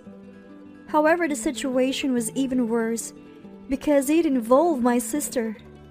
Since it was our own family member, it was impossible to comprehend what our parents were feeling. Robert had fled after borrowing money from colleagues and friends who then came to me asking what happened or even came to our house demanding repayment. Every time, I had to explain the situation or apologize, and it left me completely exhausted. Pity was evident in the eyes of Robert's friends, making me feel utterly miserable. Seeing their faces, I thought I couldn't possibly share this embarrassing story with my own friends. My own husband and sister having an affair. What a foolish story this turned out to be. I must have been a fool not to realize until it got to this point. Looking back, there were many signs, yet I never doubted them. It never crossed my mind that people could betray you like this. Not your sister with your husband. Not your husband with your sister. Such tales might be common in the world, but you never expect them to happen to you. While I've told my close friends about the divorce, I still haven't been able to share the painful details. Did Robert have an affair? They'd ask. Well, something like that. I'd respond vaguely. It was much later before I could tell my friends the truth. For a while, I didn't feel like doing anything, and I quit my job and shut myself in, my mental state in shambles. I even thought everyone must be laughing at my disgrace. I went back home, but hearing laughter around me made me stay in my room with my ears covered for days. Eventually, both Robert's parents and mine cut ties with the couple and stopped all communication with them. As time passed, it slowly started to heal my heart. It took a year before I could look people in the eye again, but gradually, I grew tired of causing worry and wearing a gloomy face. Despite doing nothing wrong, I couldn't help but feel the weight of others' gazes on me. While I was wasting my time aimlessly, those two were out there, probably living it up, and it finally struck me how silly I was being. I have every right to enjoy my life too. With that realization, I could finally lift my head and walk proudly again. I'm okay now. Really sorry for worrying you. Both my dad and mom seemed relieved by my words. Looking back, they probably had it much harder than I did. Yet, I worried them so much. After that, I started helping out at my dad's factory. Working there, I could forget the unpleasantness and time seemed to fly by. The memories of those two would occasionally cross my mind, but mostly I was able to leave without recalling them. And so, 20 years passed, and I had nearly forgotten all about them. Dad fell ill and passed away 3 years ago. Out of consideration for me, perhaps he never mentioned Susan's name to the end. But he had such a peaceful look on his face when he passed. It looked to me like he was smiling. I believe he was satisfied with his life, and Mom said the same. Margaret, I think Dad had a fulfilling life because of you, she said. I couldn't stop my tears at her words. It's been 3 years since Dad died, and I'm still running the factory, living fulfilling days. Out of the blue, Robert reached out to me, shattering the quiet. It had been so long for a moment I didn't recognize who it was. It's me. Have you forgotten? It's Robert. Robert, you mean? Yes, your ex-husband, Robert. What do you want after all this time? I just had some good news and thought I should let you know. I really don't need to hear it. Don't be mad. It's not bad news for you. Me and Susan's kid got into college. You, on the other hand, seem to be living the same lonely life. I wondered why he would contact me, and then I thought, it must be something trivial. Did he expect me to feel regret or envy upon hearing his news? Perhaps Susan told him to reach out to me. I could almost see Susan's face gleeful at that thought. Why do you think my life is lonely? Come on, you're still single, right? Susan told me. She said you're the type to brood over things, that you'd never accept the reality of her taking your husband. You must have been holed up all this time. Typical Susan. She seemed to know me well. But people change over 20 years, and I'm no longer who I was back then. I am married with 2 kids. What? After 20 years of no contact, it's odd that he would assume I'm still single. Maybe he thought I was still carrying a torch for Robert. Now that would be a joke. Your partner must be some poor guy, right? Your dad was just a worker at a small factory. Dad passed away 3 years ago. Huh? I thought about informing Susan, but I didn't know where she was. Mom said there was no need to go out of our way to tell her, so we didn't contact her. So the old man's dead? Does that mean the factory closed down too? That's a shame. You don't know anything, do you? Don't you read the economic magazines? What are you talking about? My dad's factory specialized in making precision electronic parts. And there was an engineer who fell in love with the precision components my dad produced. This engineer frequently visited my dad and offered to support his company. Together, they achieved success in developing new parts. Their precision became widely recognized, and my dad's expertise started to garner both domestic and international acclaim. Before he knew it, the factory had become famous. It's often featured in economic magazines. I don't know, nor do I care to know what kind of life Robert and Susan are leading, but they seem to be out of the loop when it comes to current affairs. My dad's factory has expanded to a second one now, and it's making over $100 million a year. Really? Seriously? We all work hard for it, so we didn't have the time to reminisce about you guys. Your kid got into college? I couldn't care less. Did you think I had a family here to share such joys with? That's still the optimist, I see. Robert fell silent at my words. Perhaps he thought time would have forgiven everything. And to come to me with such news, I can't fathom he's in his right mind. I am relieved all over again that I divorced such a man. That's why I have my happiness now. So you just said your father's factory is making $100 million a year? And what of it? Well, Susan's his daughter. She has a right to her inheritance. Hand it over. There's no such thing. You plan to keep it all to yourself, huh? But I won't let you. We have something called forced heirship right here. Even if that were true, Susan's claim could be offset by the money she took with her. Besides, at the time of his death, my dad didn't have any assets. I said it was my dad's factory, but he was nothing more than an employee. What do you mean? The factory almost went under because of the money Susan took. No matter how much we struggled, the debt just grew, and when we were at our wits' end, the man who offered to help bought the factory from Dad. That's how we managed to settle the debts.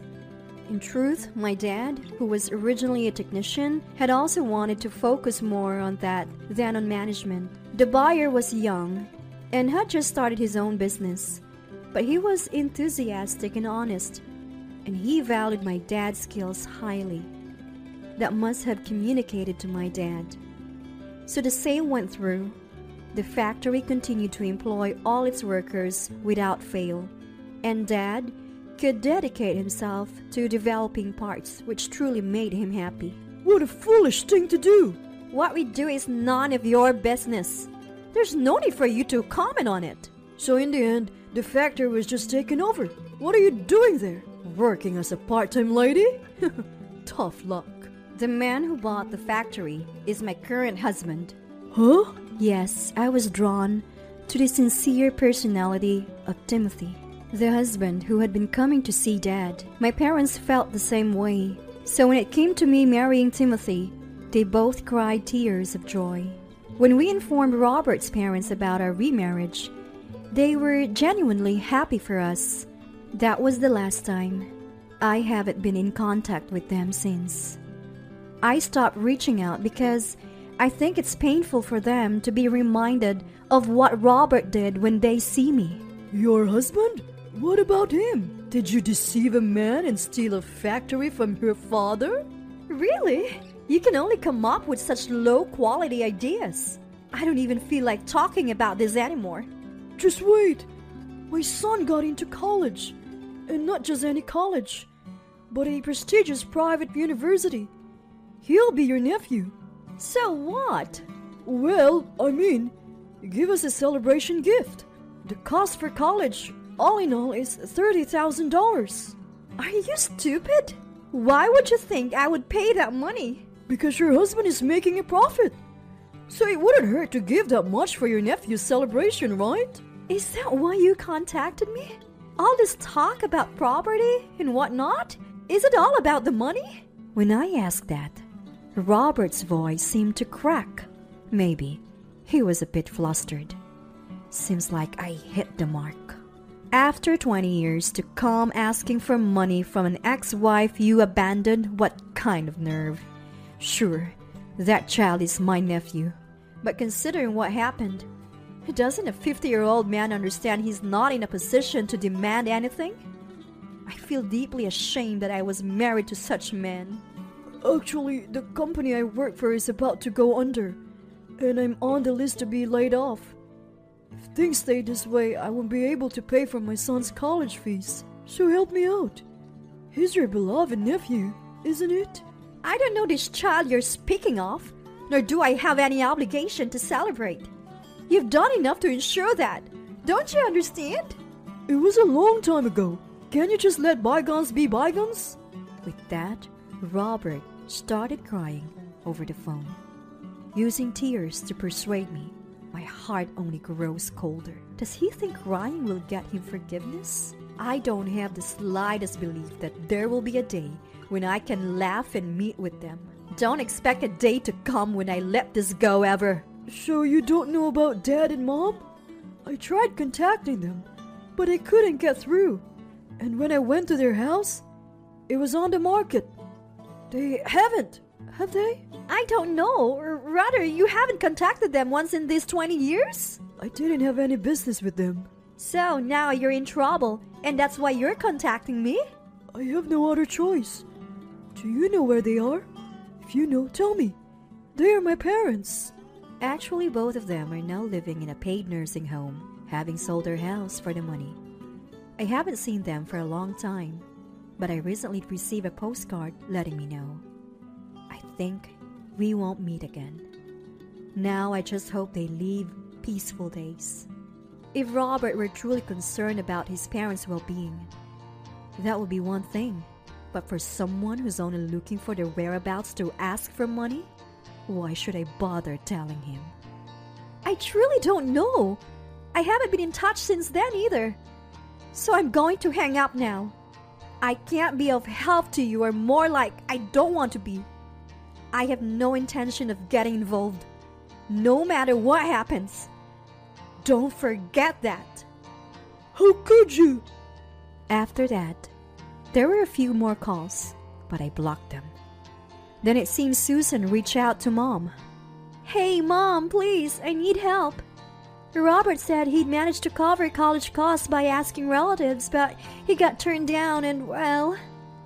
During that conversation, when their son pressed them on why relatives had refused to help, it seems Susan and her husband finally told their son about the circumstances of their marriage. That's when their son blew up, yelling, That's the lowest of the low. I'm ashamed to have you as parents. This is the worst. And he left the house. Robert was fired from his job and couldn't find another, was kicked out of his apartment for not paying rent, and is now forced to live a hard life in a dingy, cheap apartment in an alley without sunlight. He's working part-time jobs from morning till night, but it's not enough to catch up with his debts. It seems Susan was crying on the other end of the phone, begging for help. What goes around comes around. A perfect example. Happiness built on the misfortune of others can easily crumble. You should chew on that thought for the rest of your life, Mom said before hanging up the phone. We haven't heard from them since, so I don't know and don't want to know where they are or what they're doing. I just want to keep working hard and honestly, protecting my family and the technology left behind by Dad's factory. I am supported by my family smile. I'm truly happy every day. That's the end of The Old Hag. The voice was unmistakably Sheila's. It was still dark outside, 4 a.m. What could Sheila be doing in the bathroom at such an early hour? She must be talking about me when she says old hag. Terrified, I quickly returned to bed. It was a good thing I woke up just then. Otherwise, I would have fallen into Sheila's trap. I never thought Sheila would go that far. I think realizing her plan was where her luck ran out. I'm Amelia Weston, 65 years old. I live a peaceful life with my husband Randy, who retired last year.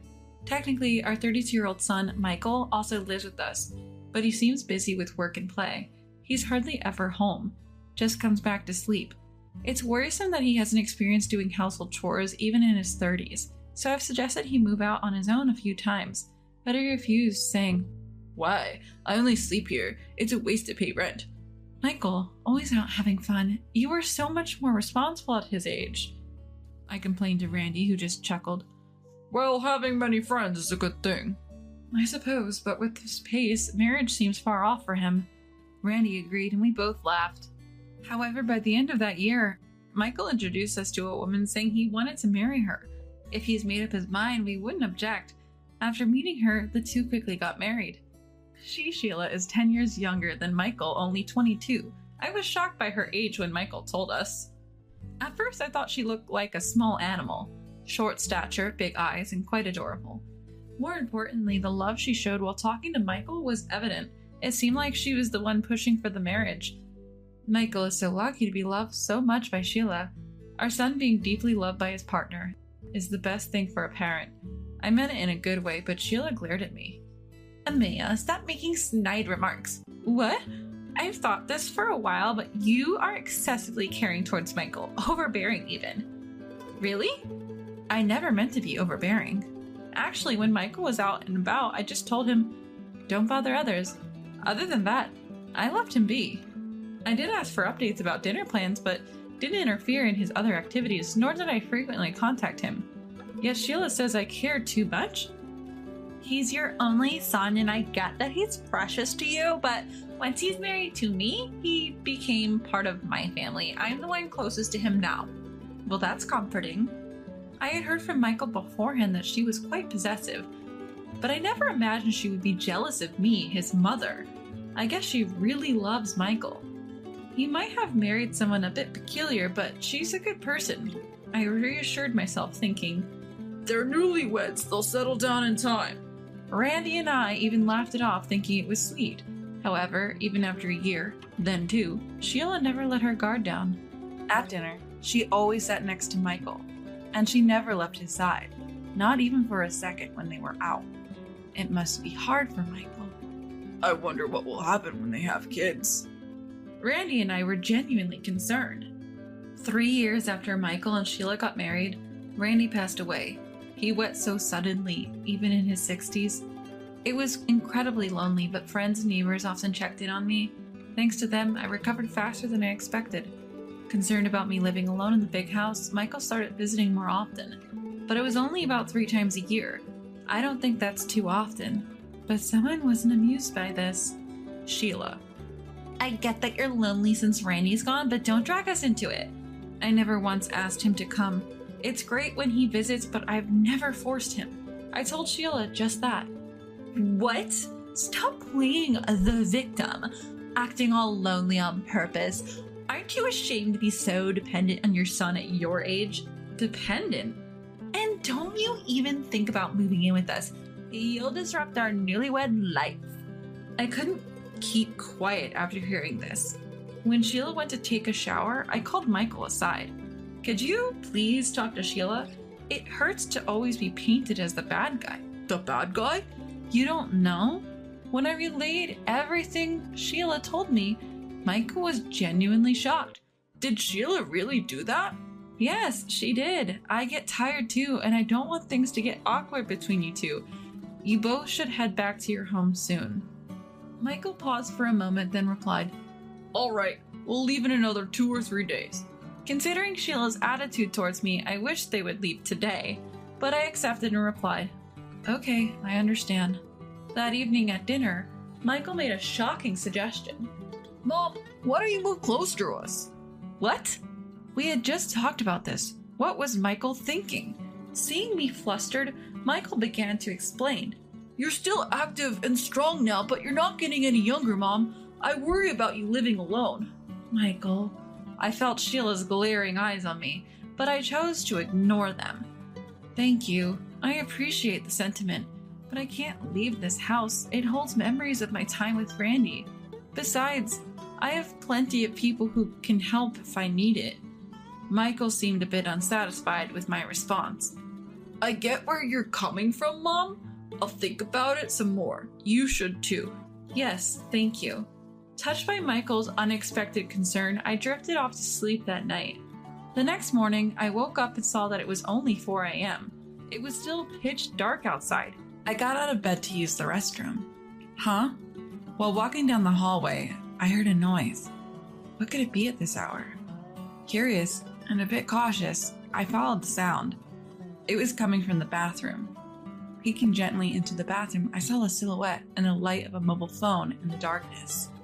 Then I heard a faint voice saying, This is the end of the old hag. That mocking laughter was unmistakably Sheila's. What could she be doing in the bathroom at this hour? She must have been referring to me as the old hag. Scared, I quickly returned to my room and got into bed. 2 hours later at 6 a.m., driven by curiosity, I went back to the bathroom and then bumped into Sheila. Oh, Emily! Good morning! Good morning, you're up early. She usually wouldn't rise until breakfast was ready. Noticing my suspicion, Sheila gave a breezy laugh. I'm leaving tomorrow, so I thought I'd clean the place today as a thank you for letting me stay. Thanks, but you really don't have to.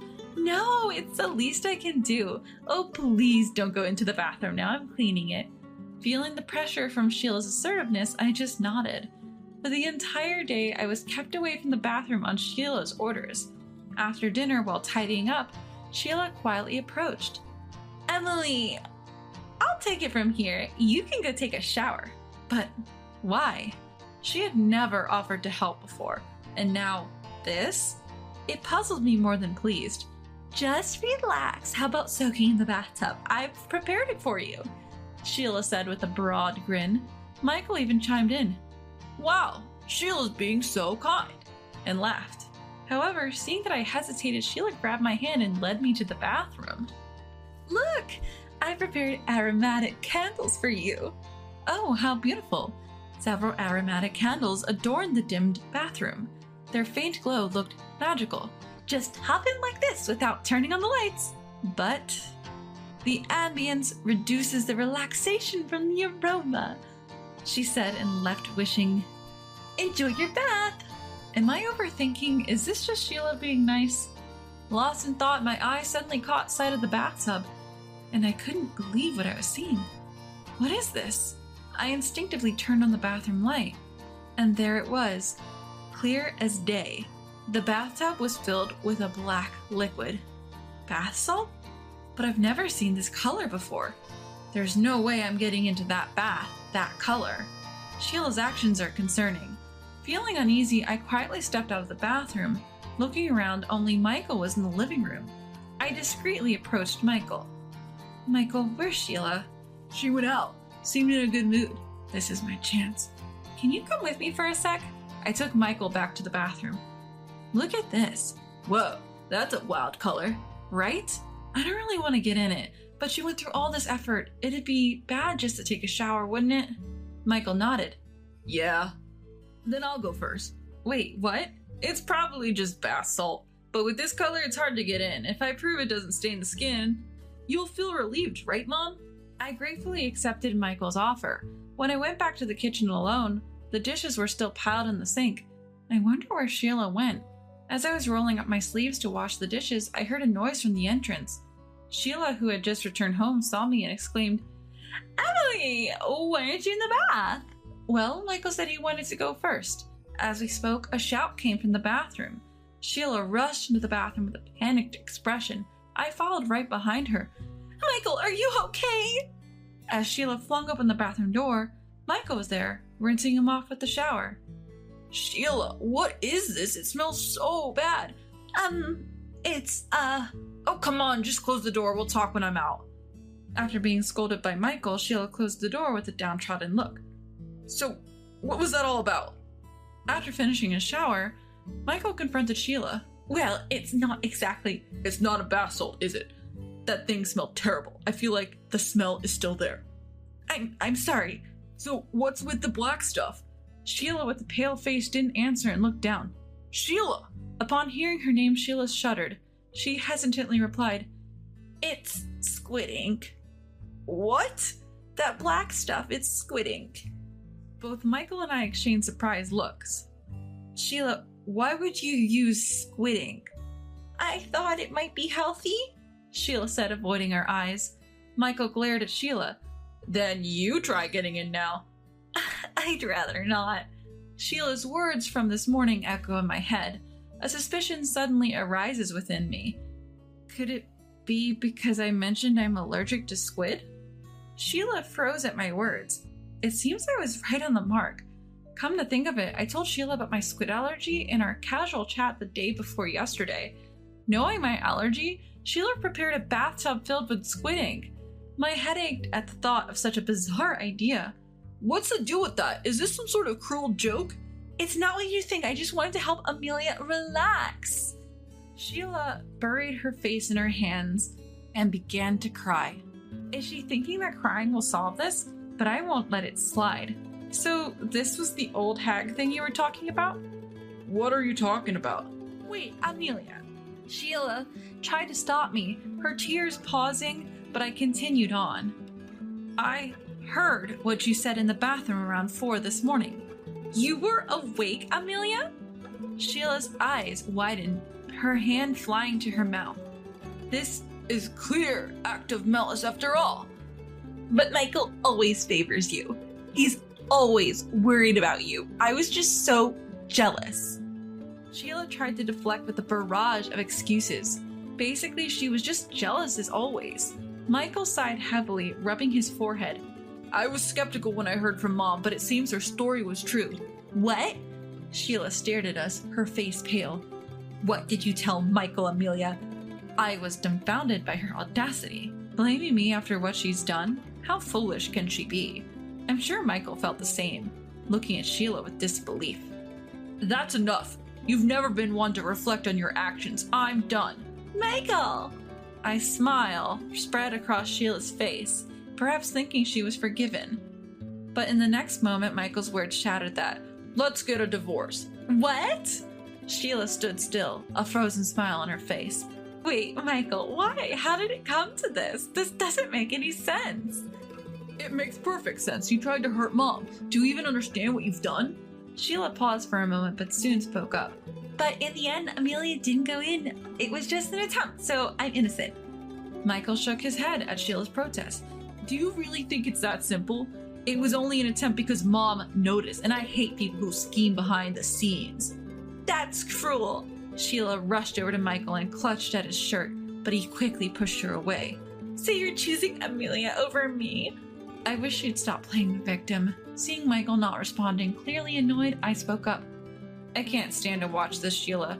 Sheila glared sharply at me. Did Michael ever compare us? Did he even ever belittle me in comparison to you? in cooking or household chores? Well, no. At least from Michael, I've only ever heard good things about you. He must have truly cared for you. Sheila glanced at Michael, who nodded without looking up. Yes, I never once saw you as a replacement for Mom, and I never compared. I genuinely liked you, Sheila.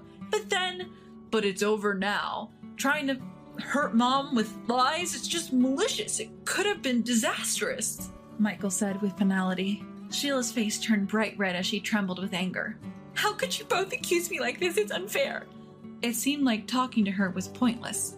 We decided to call Sheila's parents and ask them to come and pick her up. When they arrived, she was still yelling, "This isn't over!" But they took her away, almost dragging her. Later, a meeting was held with Sheila's parents present. Luckily, they were reasonable people. After we explained the situation, they looked pale and apologized profusely. Yet they seemed overly indulgent with their daughter and pleaded in unison, "Please don't divorce her!" Apparently, Sheila was deeply infatuated with Michael, and they were worried about what she might do if they split. "We promise, we'll ensure this doesn't happen again." Sheila remained silent, looking down. I could tell that Sheila genuinely liked Michael. Perhaps that's why she acted out of jealousy towards me. A little resentment is one thing, but after this incident, I can't just forgive and forget. I'm a parent too. I understand how you both feel, but did you really listen? One wrong move and I might not be here now. Sheila's parents looked up and gave a wry smile. "That's a bit exaggerated. We admit our daughter did something foolish, but it wasn't that severe." Allergies are not a joke. It's not just a prank. Sheila knew about my allergy and still acted out. She probably did it because she was upset I might live near Michael. When I looked at Sheila, our eyes met. She quickly looked away. She knew exactly what would have happened if I had gotten into that bathtub. "I feel the same as my mother. I can't go back to how things were with Sheila. I'll always be reminded of this incident," Michael said, looking at Sheila. "I'd rather break up now before I get more disappointed in her." Sheila burst into tears again. "Give me a chance.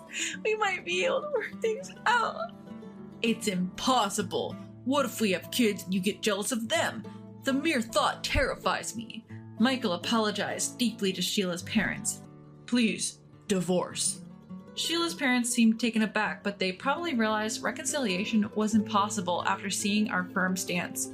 They began to persuade their daughter. Still, Sheila refused to accept the divorce. "If you go that far, I'll demand a larger settlement. Are you ready to pay a huge amount?" "Stop it! Sheila, just give up." Ignoring her parents, her hair disheveled, she shouted, "No, I won't let go. What about the compensation? Can you afford it?" We wouldn't backtrack on the divorce just because of a demand for compensation. Is she so confused that she doesn't even get that? Most importantly, we haven't done anything to warrant such a demand. On what grounds would you demand extra compensation? Infidelity, perhaps? Making up lies won't work in your favor. If you play that game, we can play too. Realizing my determination, Sheila's parents stepped in hurriedly. Seems they judged that a conversation was impossible. "We'll persuade her to agree to the divorce." "Thank you." And so, our conversation with Sheila ended. The last time we saw Sheila, she looked pitiable, with her hair and face disheveled. I couldn't sense any of the charm she once had. Thanks to the efforts of Sheila's parents, the divorce went through. Relieved, Michael and I sighed. She might not have been a bad person, but she wasn't a good one either. "Michael, you've always had bad luck with women." We laughed it off. By the way, Sheila moved back to her parents' home and now lives under their watchful eye. She tried everything from self-improvement to working at nightclubs, all to get back together with Michael. Because of that, she spent too much and is now chased by debts. I do feel a bit sorry thinking about her parents. Michael and I started living together again. He seems to have a wide circle of friends as always and goes out often. However, he comes home earlier than before and has become more consistent with his communication. "I need to start taking life a bit more seriously." That's what he said. He's back to being single, so maybe he's been doing some soul searching. He's even started to chip in with household chores. As for me, with the help of those around me, I'm living a peaceful life just like before. Michael's divorce was unexpected, but thanks to him helping around the house, I've had more time for myself. Even at this age, I'm thinking about picking up a new hobby, and I've been talking about it with my friends. I want to enjoy the rest of my life a bit more before Randy comes to take me away. Everyone has one or two secrets they'd rather keep hidden. I'm no exception. Back in the day, I was quite a wild child, although now I've become a demure and unassuming woman. Losing my parents at 15, I quickly went astray and joined a gang of troublemakers. I gathered some of the girls from the gang and formed a ladies' group. Thanks to being forced to learn wrestling by my dad since childhood, I was known locally for my overwhelming strength, surpassing even the boys. My life in that world came to an end after meeting a certain person. But living such a life, it seems you inevitably accumulate some lingering issues. My name is Nancy. Now 35, I live as an ordinary housewife, working at a local supermarket. With my light makeup and quiet demeanor, no one would guess that I once wore flashy makeup and rode around on motorcycles. Yes, I was a member of a delinquent group and the leader of a ladies' gang. But then I met my husband, Joshua, and everything changed. It all started 10 years ago, during a clash with a rival gang, when Joshua unexpectedly intervened. That gang used to start fights at every gathering. One day, a particularly fierce brawl broke out. Joshua joined in to save his brother, a member of the rival gang. As members of both groups were falling, Joshua and I were the last ones standing. I even remember Joshua laughing at his mistake, realizing his brother wasn't even there. His dignified appearance somehow struck me, and I found myself speaking to him. "Hey, you're pretty cool." "Me? Really? Looking like this? You must have some strange tastes." "Were you calling out for someone named Noah? Did you find him?" "No. It turns out my brother wasn't here." That's how our slow, private conversation began. Joshua's brother, it seems, was an irredeemable delinquent. Joshua had even taken up boxing, trying to reform him. Joshua himself admitted he couldn't stand to ignore wrongdoing. He struck me as a man brimming with a sense of justice. Through our conversation, we grew close. Over time, we met more often, and it became clear that we had feelings for each other. But back then, Joshua despised delinquents.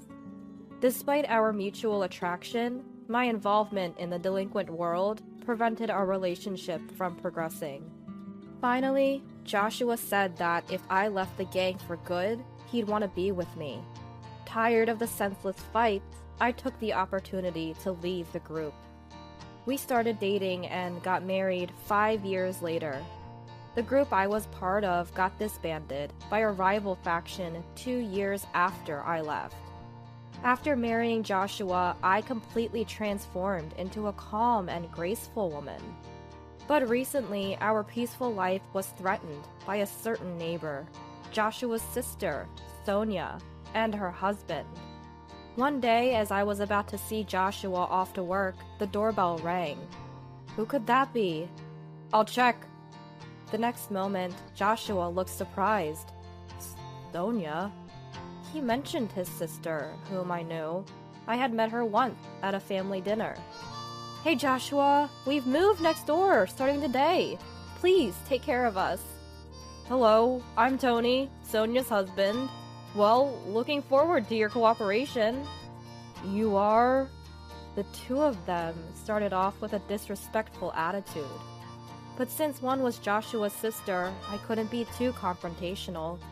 We get along well with the in-laws, so I didn't want to cause unnecessary trouble. And it turns out Tony was the person who lured Joshua's brother, Noah, into the delinquent world. They both went to the same high school and were a year junior to Joshua. Joshua turned 34 this year, so they must be 33. Sonia, 3 years younger than Joshua, should be 31. "Joshua, too bad about your brother, huh?" "Tony, I don't care about Noah anymore." "Even you?" Joshua was visibly angry. His brother had passed away due to a fight. Joshua's brother and sister apparently never got along well. Sonia felt neglected in favor of her brother and developed a rivalry, which eventually extended to Joshua as well. Joshua once mentioned how difficult it was to deal with his sister, preferring to dote only on his brother. And like me, Sonia was also a former member of a delinquent group. Unlike her voluntary involvement, Noah was forcibly recruited by Tony. Seeing his siblings' transformation, Joshua probably grew even stronger in his sense of justice. As the three glared at each other, I spoke up from behind Joshua. "Joshua, you need to leave for work soon." "Ah, right. Running away, Joshua? Remember, I haven't forgotten that you laid hands on me. That was because you attacked Noah." "Alright, both of you, enough. We're done here." With Sonia's words, Joshua left for work, still unresolved. And at the same time, the bell tolling the start of Sonia and her husband's harassment began. An hour after Joshua left for work, the doorbell rang. But when I checked, no one was there. An hour later, there was a loud noise at the entrance, as if something was violently placed there. When I looked, there was a heap of cardboard boxes dumped in front of the door. What's this about? No one was around, so I decided to ignore it and went back inside. Then I heard a small popping sound from the balcony. I hurried over and found 3 broken eggs scattered. We live in an apartment, on the corner, next to the room Sonia just moved into. This means the harassment likely came from Sonia's room, as there are no neighbors on one side and it's too high for someone from below. Angry, I confronted my next-door neighbors. "Hey, is that you? What do you want showing up like this?" Sonia greeted me with an irritable demeanor. "Is this your idea of a prank? Throwing eggs on our balcony?" It had to be Sonia or her husband. The angle only made sense from Sonia's balcony. But Sonia glared at me, replying, "What? Don't be absurd, lady." "Lady? You got proof we did it? Make false accusations and I'll call the cops." Despite being a former gang member, her reliance on the police in such a situation seemed second-rate to me. "I have no proof, but the way the eggs are scattered, they could only come from your balcony." I tried to remain calm, but Sonia kept glaring and arguing back. "Proof? That's weak. Hey, Tony, the lady next door is complaining." Hearing this, Tony joined in. Hey, just because you're Joshua's wife doesn't mean you'll get any special treatment."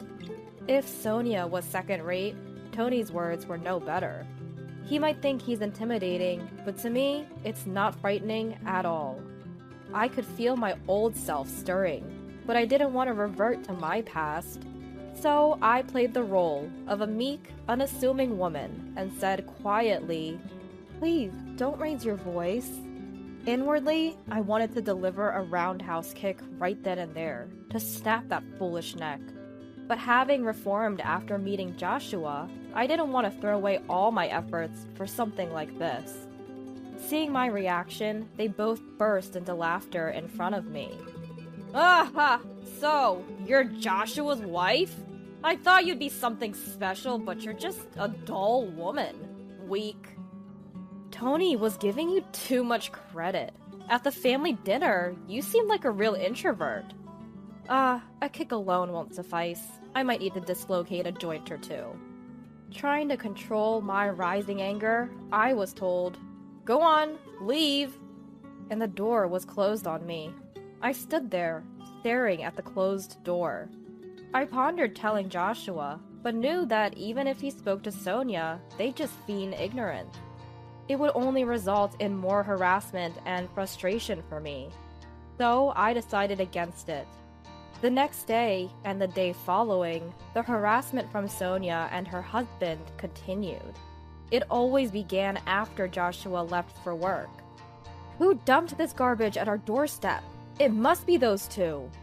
As I was about to leave for work at the supermarket, the door got stuck halfway, blocked by a bag of garbage.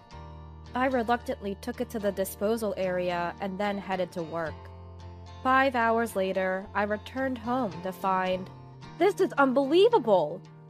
There was a cardboard box in front of the door, arranged like a table. On either side of the box, lit candles were placed. and in the center, a vase with flowers was set. On the door above, a photo of me, taken who knows when, was stuck. They were mocking me as if I was deceased. Furious, I was about to kick the cardboard away when Joshua called from behind. "Nancy?" Startled, I turned around to find Joshua, who had come home from work. "You're an hour early." "I got off work early today. What's all this?" Joshua was also surprised at the sight in front of the door. We quickly cleaned up the cardboard and candles from the shared hallway and went inside. There, I told Joshua everything that had happened. "So it's likely Sonia and her husband? But we don't have any proof, so even if we confront them, they'll just deny it." After a moment of thought, Joshua had an idea. "Let's buy cameras, one for the balcony and one for the entrance, especially hidden well at the entrance." I agreed with Joshua's suggestion. There was a limit to how much more we could endure. We immediately purchased cameras online. We had the cameras delivered to Joshua's workplace to avoid suspicion. For now, we'll just have to endure until the cameras arrive. Then we can retaliate with evidence. Understood. So, I bore the harassment from Sonia's house for the next couple of days. For most people, endurance means being unable to fight back due to lack of strength or fear. But for me, it was different. I was holding back the urge to retaliate. In a world where using force was permissible, I would have already verbalized those two. Having the ability but not being able to use it was incredibly frustrating. 3 days later, Joshua came home with the cameras. "Any trouble since?" "The usual. Today, they even threw a fish head onto the balcony." "Let's set up the cameras right away. Put one behind the air conditioning unit on the balcony, aiming at Sonia's balcony. We'll hide another near the fire extinguisher, by the entrance." The day after installing the cameras, Sonia's antics started again as Joshua left for work. I monitored everything through a recording app. Sure enough, the two of them started their antics. I silently observed and left for work when it was time. 2 hours into my shift at the supermarket, Sonia lined up at my register. Well, well, if it isn't my sister-in-law. I silently scanned the items.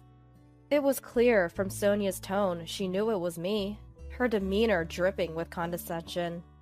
"Aren't you a bit cold for a cashier? Shouldn't you be more hospitable? Come on, give me a discount on this." Other customers were lined up behind Sonia, watching our interaction with concerned expressions. "Hey, I'm not a scarecrow, you know." A middle-aged man in line spoke up to Sonia. "Hey, can't you see she's uncomfortable?" Sonia whirled around, glaring fiercely.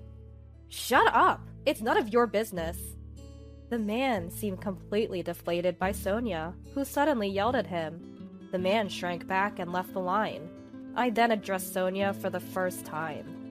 "Ma'am, if you continue to behave inappropriately, I'll have to call security." I spoke in a calm but icy tone. Perhaps mindful of the others watching, Sonia retorted, "Geez, it's just a joke. Ugh, so disappointing," and left the store, abandoning her items halfway through the transaction. The other customers stared in astonishment. My anger was just about to boil over. When I returned home after work, there was a notice on the door. The note on the door read, "Useless cashier." That's it. I can't take it anymore. I ripped off the note in frustration and waited anxiously for Joshua to return. After Joshua got home, we reviewed the footage from the cameras. It clearly recorded Sonia and her husband's misdeeds. Now we can fight back. All right, let's go now. Anger filled Joshua's eyes. When we rang Sonia's doorbell, Tony answered.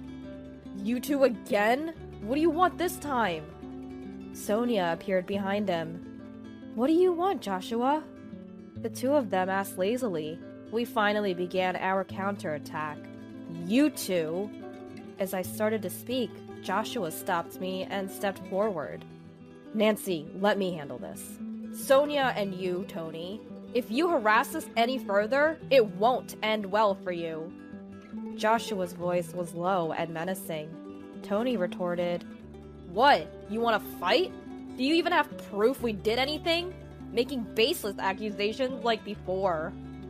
Before Tony could finish, Joshua started playing the video saved in the recording app. What? This is our video, capturing your wrongdoings. We had to install cameras because your harassment was too much. This silenced the usually talkative pair. Tony? Sonia, showing a hint of panic, turned to Tony. Tony, frowning deeply, glared back at us. Damn it! Got us this time. The trouble started from your end, remember? I said with a serious face. Tony retorted, So we settle this with force, huh? Wait there, Joshua. I'm calling someone. Call whoever you want. We'll be ready. Joshua stood firm, undeterred. As the situation escalated, Tony desperately pleaded into the phone. William, I need backup, now. His tone was completely different from the bravado he showed us, repeatedly begging for help. After hanging up, he turned back to us. Get ready, William, the most notorious guy around here, is on his way. He smirked at us, convinced of his imminent victory, but relying on someone else's strength showed his true cowardice. Why don't you confront us directly? Keep talking. I know your strength well. I called a special guest this time to ensure you both feel real terror. What a pitiful sight it was. No matter how much they threatened, neither Joshua nor I felt any fear. You must be too scared to even speak. The quiet and meek Nancy, right? Sonia taunted me with a condescending tone. 5 minutes later, the much bragged about William arrived. However, he looked surprised when he saw us. William, over here. Long time no see, William. Sonia and Tony were visibly excited, having high expectations of him. But their expectations were quickly shattered. What's going on here? Indeed, long time no see, Will. My calling him Will left Sonia and Tony with puzzled expressions. Joshua also greeted him. It's been a while, Will. The couple looked even more confused by this interaction. Confused, Tony asked, What's this? How do you know William? As Tony spoke with sweat on his forehead, Will looked back and forth between us. I simply said to him, Well, let's not do this, okay? Hearing this, an angry Tony retorted, Don't joke around! William, please, do something! Please! Sonia and Tony were frantic, unable to grasp the situation. But then Will addressed them. Hey, don't tell me you mess with Nancy. His question left the couple momentarily stunned. So what if we did? Tony answered hesitantly. Furious, Will shouted, Idiots! Don't you know who you're messing with? His rebuke left them standing frozen. They clearly had no idea what was going on. Seeing this, I turned to Joshua and said, Hey, Joshua, can I revert to my old self from 15 years ago, just for now? Instead of Joshua, it was Will who turned and responded. Nancy, please, don't. If you do something to them, it might not end up more than just an injury. What? You're giving me orders now, Will? No, I didn't mean it like that. Being the special guest they called for help, now humbly apologizing to me, Sonia and Tony were bewildered. What's happening here? Their faces turned pale as Will spoke. Do you two know about BBN? Well, yes, it's famous. It stands for Black Butterfly Nancy, right? The nickname of the former leader of a ladies' group. That's right, and this lady here is Nancy herself. No way. Really? What? Both lost their bravado in an instant. Continuing, Will said, Back then, I led another delinquent group, but we were decimated by Nancy's group. She could take down 30 people by herself. Sonia and Tony now looked at me fearfully. It made sense. They'd been harassing someone who they thought was inferior, only to find out she was the leader of a ladies group they themselves had once belonged to. I didn't know. Nancy is practically a legend. We joined the group 6 months after you left. As Sonia said, she and Tony had joined the group half a year after I had left.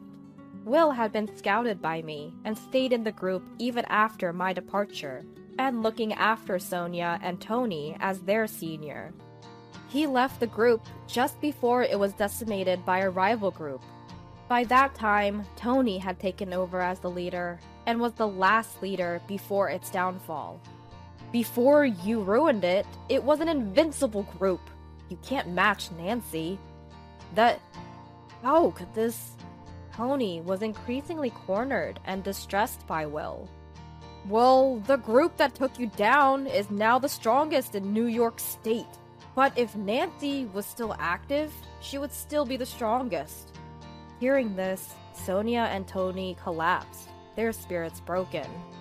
Seeing this, Will turned to me and apologized.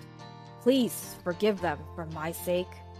Watching Will apologize, Sonia and Tony had completely lost their will to fight. They never imagined their call for help would backfire this way. Alright, but you'll have to settle your dues properly. I glared at the two of them and said, Ah! They let out a short scream. For 1 month, you'll clean this apartment and our balcony that you dirtied. If you skip even 1 day, I won't be so forgiving next time. Okay. Sonia, completely intimidated, managed to stutter out her agreement. Tony, unable to speak, just kept nodding frantically. Watching them, Will commented, No one can really stand up to Nancy. Hearing this, the silent Joshua finally spoke. But I hate delinquents. If Nancy hadn't reformed, I wouldn't be here. Looking down a bit, Joshua said softly, and I peered up at him. Don't worry, I won't show that side of me again. Will burst into laughter at this scene, and we all ended up laughing together. Will and Joshua knew each other because the three of us had met after I left the group. We bumped into Will while on a date and had tea together. Well, now that's settled, why don't you come over for dinner, Will? We three left Sonia and Tony slumped by the entrance and headed to our apartment. Before entering, Joshua added, Sonia, you're my sister, so I'll let this slide just this once, but there won't be a next time. Watching him, I wondered if he too was hiding the same fighting spirit as us. From that day, the harassment from Sonia and her husband completely stopped. As promised, they continued cleaning our balcony and the common areas of the apartment. Though just delinquents doing chores, other residents sometimes looked at them curiously, but that soon stopped. After a month, Sonia and her husband left the apartment without a word. Even Joshua, their blood relative, didn't know where they went. They probably left, feeling awkward about staying in the same place. We had no reason to get involved further and thought they finally made a wise decision. Finally, we had our peaceful life back. Though neighborhood troubles are common, I never thought I'd be directly involved. At least it was resolved amicably. I have a past I'd rather keep hidden. Joshua has kept it secret all this time. I'm not ashamed of all my past, but I have reflected on my mistakes. I just want to cherish my life with Joshua now. And I hope to live without ever showing my true nature to anyone again. That's all I'm thinking about now. My husband changed me, someone who used to shy away from social interactions. With him, I thought I could be truly happy. Yet, after we got married, he changed. It started with yelling, moved on to shoving, and ultimately, he kicked me while I was sick in bed. This is not the man I married. Love has turned into fear. I want to run away, but I'm scared to do that too. But I know, at the end of the day, it's on me to speak up. Let's break up. My name is Scarlett, 29 years old, I've been married to Daniel for 2 years and I'm a housewife. I lost my parents at a young age, and the grandmother who raised me passed away when I was in high school. I was bound to be lonely forever. Since my grandmother passed, I had been uncomfortable with relationships. Simple reason, really. It hurts when people leave. That's why I never had a boyfriend or close friends. I had always been on my own. But Daniel was different. He changed all that. He took an interest in me, a rather gloomy person. I'll never know. He asked me out repeatedly. At first, I was honestly annoyed by his persistence. But eventually, I gave in and found myself caught up in his world, realizing Daniel had become the most important person to me. That's how we ended up getting married 2 years ago, and now I'm questioning whether I should stay married, because Daniel changed after we got married. Within a few months into our marriage, he started coming home less and less. He wouldn't even tell me what time he'd be back and started criticizing what I was doing around the house. Why isn't my dinner ready?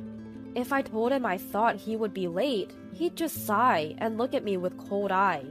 You're staying home on my dime and can't even manage the housework? What a wife! And just like that, he'd grab his change of clothes and leave the house. That's when I started making dinner every day, even if he wasn't coming home. But on those days, he wouldn't come home for a week. Is he tired of me? Did he see something he didn't like after marrying me? I couldn't stop thinking about it. I don't want the sweet memories I have with Daniel to be a lie. I don't want to be abandoned. I don't want to be alone. My mind was a mess. After living like this for 6 months, I decided something needs to change. I don't want to be a burden on Daniel, and honestly, we're hardly a married couple in this state. When Daniel finally came home, I asked if he was considering a divorce. To my surprise, he looked shocked. That's not it, Scarlett. I've been busy with work. I'm sorry for being cold lately. Please don't talk like that. In a moment of panic, Daniel hugged me, the first time in months. Suddenly, I felt guilty for not considering how busy he was with work. But if he doesn't communicate, I can't understand his struggles. I asked him to keep me in the loop moving forward, to talk to me when something's up. Of course, I promise. Seeing Daniel's smile made me feel relief for the first time in a while. For a moment, our troubles seemed like a lie, and life returned to normal. Even though there are still days Daniel doesn't come home, he keeps me updated. Just that alone started to make me happy again. However, 1 year after we got married, it was the day of our wedding anniversary. Daniel stood me up and never showed at the restaurant we had reserved. I was heartbroken, especially since it was our wedding anniversary, and I had never thought he'd cancel. Of course, it was because of work. I tried to be understanding since it was work-related, but it still hurt. I wish you would have told me sooner. When Daniel came back the day after our anniversary and I told him that, he glared at me. Why would you say something like that? Don't you see how hard I'm working? I do appreciate that he works hard, but I wanted him to prioritize our anniversary. When I expressed this, Daniel knocked the food off the table, shattering the dish. The sound echoed in the room. You're so selfish! Are you sure you're not just after my money? Daniel's mom, Olivia, who's my mother-in-law, founded her own company. Daniel and his brother work there. So many have pegged Daniel as the future CEO, and he had warned me that gold diggers had targeted him before. The only one who really loves me is Scarlett, he once happily told me. And honestly, I've never once thought about his family wealth. When I told him this, Daniel looked at me with eyes full of disbelief. Then get a job. You've got too much free time if you're complaining about me. You'd do it if you really loved me, right? Would a job solve this issue? I hesitated, but ultimately nodded. I didn't want Daniel to think I was with him for the money, and more than anything, I didn't want him to leave me. I started to question my sanity. I had come to think that Daniel's anger was a result of something I did. So I found a full-time job. If I tidied up before and after work, Daniel wouldn't complain. Then, one day, Olivia contacted me. Scarlett, I heard you're working now. What happened? Weren't you planning to quit after getting married? I responded with a forced smile, saying I had time to spare. Olivia has always been kind to me from the moment we met. She's a busy CEO, but checks in on me. I vividly remember the time we went shopping right after the wedding. She looked at me like a dream had come true. Daniel used to have a sister, who tragically passed away. Maybe that's why Olivia is extra kind to me. Reach out if you're ever in trouble. Her kind words nearly brought tears to my eyes. I never knew my parents, but I wonder if this is how it would feel to have a mother. Thinking about it warms my heart a little. I don't want to cause any trouble for Olivia. Supporting her son, Daniel, is my role after all. But that's easier said than done, especially when Daniel doesn't come home. Ever since I started working, there's no longer any money being handed over to me. I mean, we're getting by, but is this really okay? I find myself troubled by the same thoughts over and over. Nothing has changed since back then. Maybe something needs to change. Just when I was thinking this, Daniel came home after a long time. Did you say anything to Mom? I tell Daniel about the call I got. He seemed angry at first, but smiled in relief when he found out I hadn't said anything to Olivia. That's my wife. Make sure to tell Mom we're getting along just fine, okay? I ask Daniel if we're really doing as well as he thinks. I can focus on my job as the future CEO because you handle things so well, Scarlett. Once you're the CEO's wife, I'll treat you to a lavish life. Hearing Daniel so satisfied with that, my heart sinks. I never wanted to be a CEO's wife. I just wanted to build a happy home with you, Daniel. That was enough for me. As I say this, I feel a sharp pain on my cheek. Daniel slapped me. How dare you say that? When I'm working so hard, I married you, so just listen to me. This isn't the Daniel I knew. Tears start to flow. Even my crying seemed to anger him more. Wake me up when dinner's ready, he said, and stormed off to the bedroom. I made dinner while crying that night, and ate a tasteless meal in silence with Daniel. Things went downhill from there. Daniel started coming home more often. Perhaps Olivia said something, but he was cold as ice to me. I've thought about leaving him, but would he agree to a divorce? I didn't know. And what if he hits me again? Ever since that day, Daniel would poke or lightly kick me. I find myself flinching whenever he raises his voice or hand. He even made me quit my job, even though it was his idea for me to work in the first place. Was it just to torment me? I have no idea what Daniel wants from me. My sole focus every day is not to get yelled at by Daniel. Amidst all this, Daniel invited me to Olivia's birthday party. There'll be a lot of people there, so don't embarrass me. Get your hair done on the day and wear something appropriate. Despite the rough times, I was looking forward to a break. Seeing Olivia will be my strength to get through the days, but my luck ran out, and I came down with a high fever on the day of Olivia's birthday. I have a fever of 103, and it might even go up. I can't go to the in-laws' house, I tell Daniel. As expected, Daniel yells at me. How could you get sick at a time like this? You're useless! I apologize over and over, but Daniel kicks me repeatedly through the comforter. I'm going ahead. Get ready and come to my parents' house. Despite my high fever, Daniel insists that I should come. I can't go like this. Ignoring my soft murmur, Daniel just leaves the house. If I don't go, who knows what he'll do to me next? Desperate, I put on makeup, fix my hair, and get ready. But every move is slow, and my foggy head just takes too much time. Before I know it, over an hour has passed since Daniel left the house. Daniel calls to rush me, annoyed that I haven't arrived. Get it together! Come to the celebration now! Are you trying to embarrass me? I quickly call a taxi and arrive at the in-laws' house. This should prevent more scolding. But when I get there, the relatives and guests look at me with disbelief. Scarlett, what are you wearing? Even Olivia, who notices me, looked puzzled. I catch my reflection in a large, full-length mirror in the in-laws' house. My makeup and hair are a mess. The word disheveled would be an understatement for how I look right now. I apologized to Olivia, who was giving me a cold stare, and she sighed in disbelief. Scarlett, you should break up with Daniel. To which Daniel chimes in cheerfully, Come on, Mom, give her a break. She just overslept. She didn't even remember it was your birthday. I bow my head at his unhelpful comment. Then a loud slap resonates. I look up to see Olivia has slapped Daniel. What? Why? With a face of disbelief, Daniel stares at Olivia. Daniel, did you force Scarlett to come even though she's clearly unwell? Is that how a person should act? Daniel tries to argue back, but gets slapped on the other cheek before he can speak. I have evidence that you're having an affair. Shall we talk about it? Olivia takes Daniel into the study. I'm led to the guest room by my brother-in-law Andrew and rest there. Whether it's the medicine kicking in or exhaustion, I drift into a deep sleep.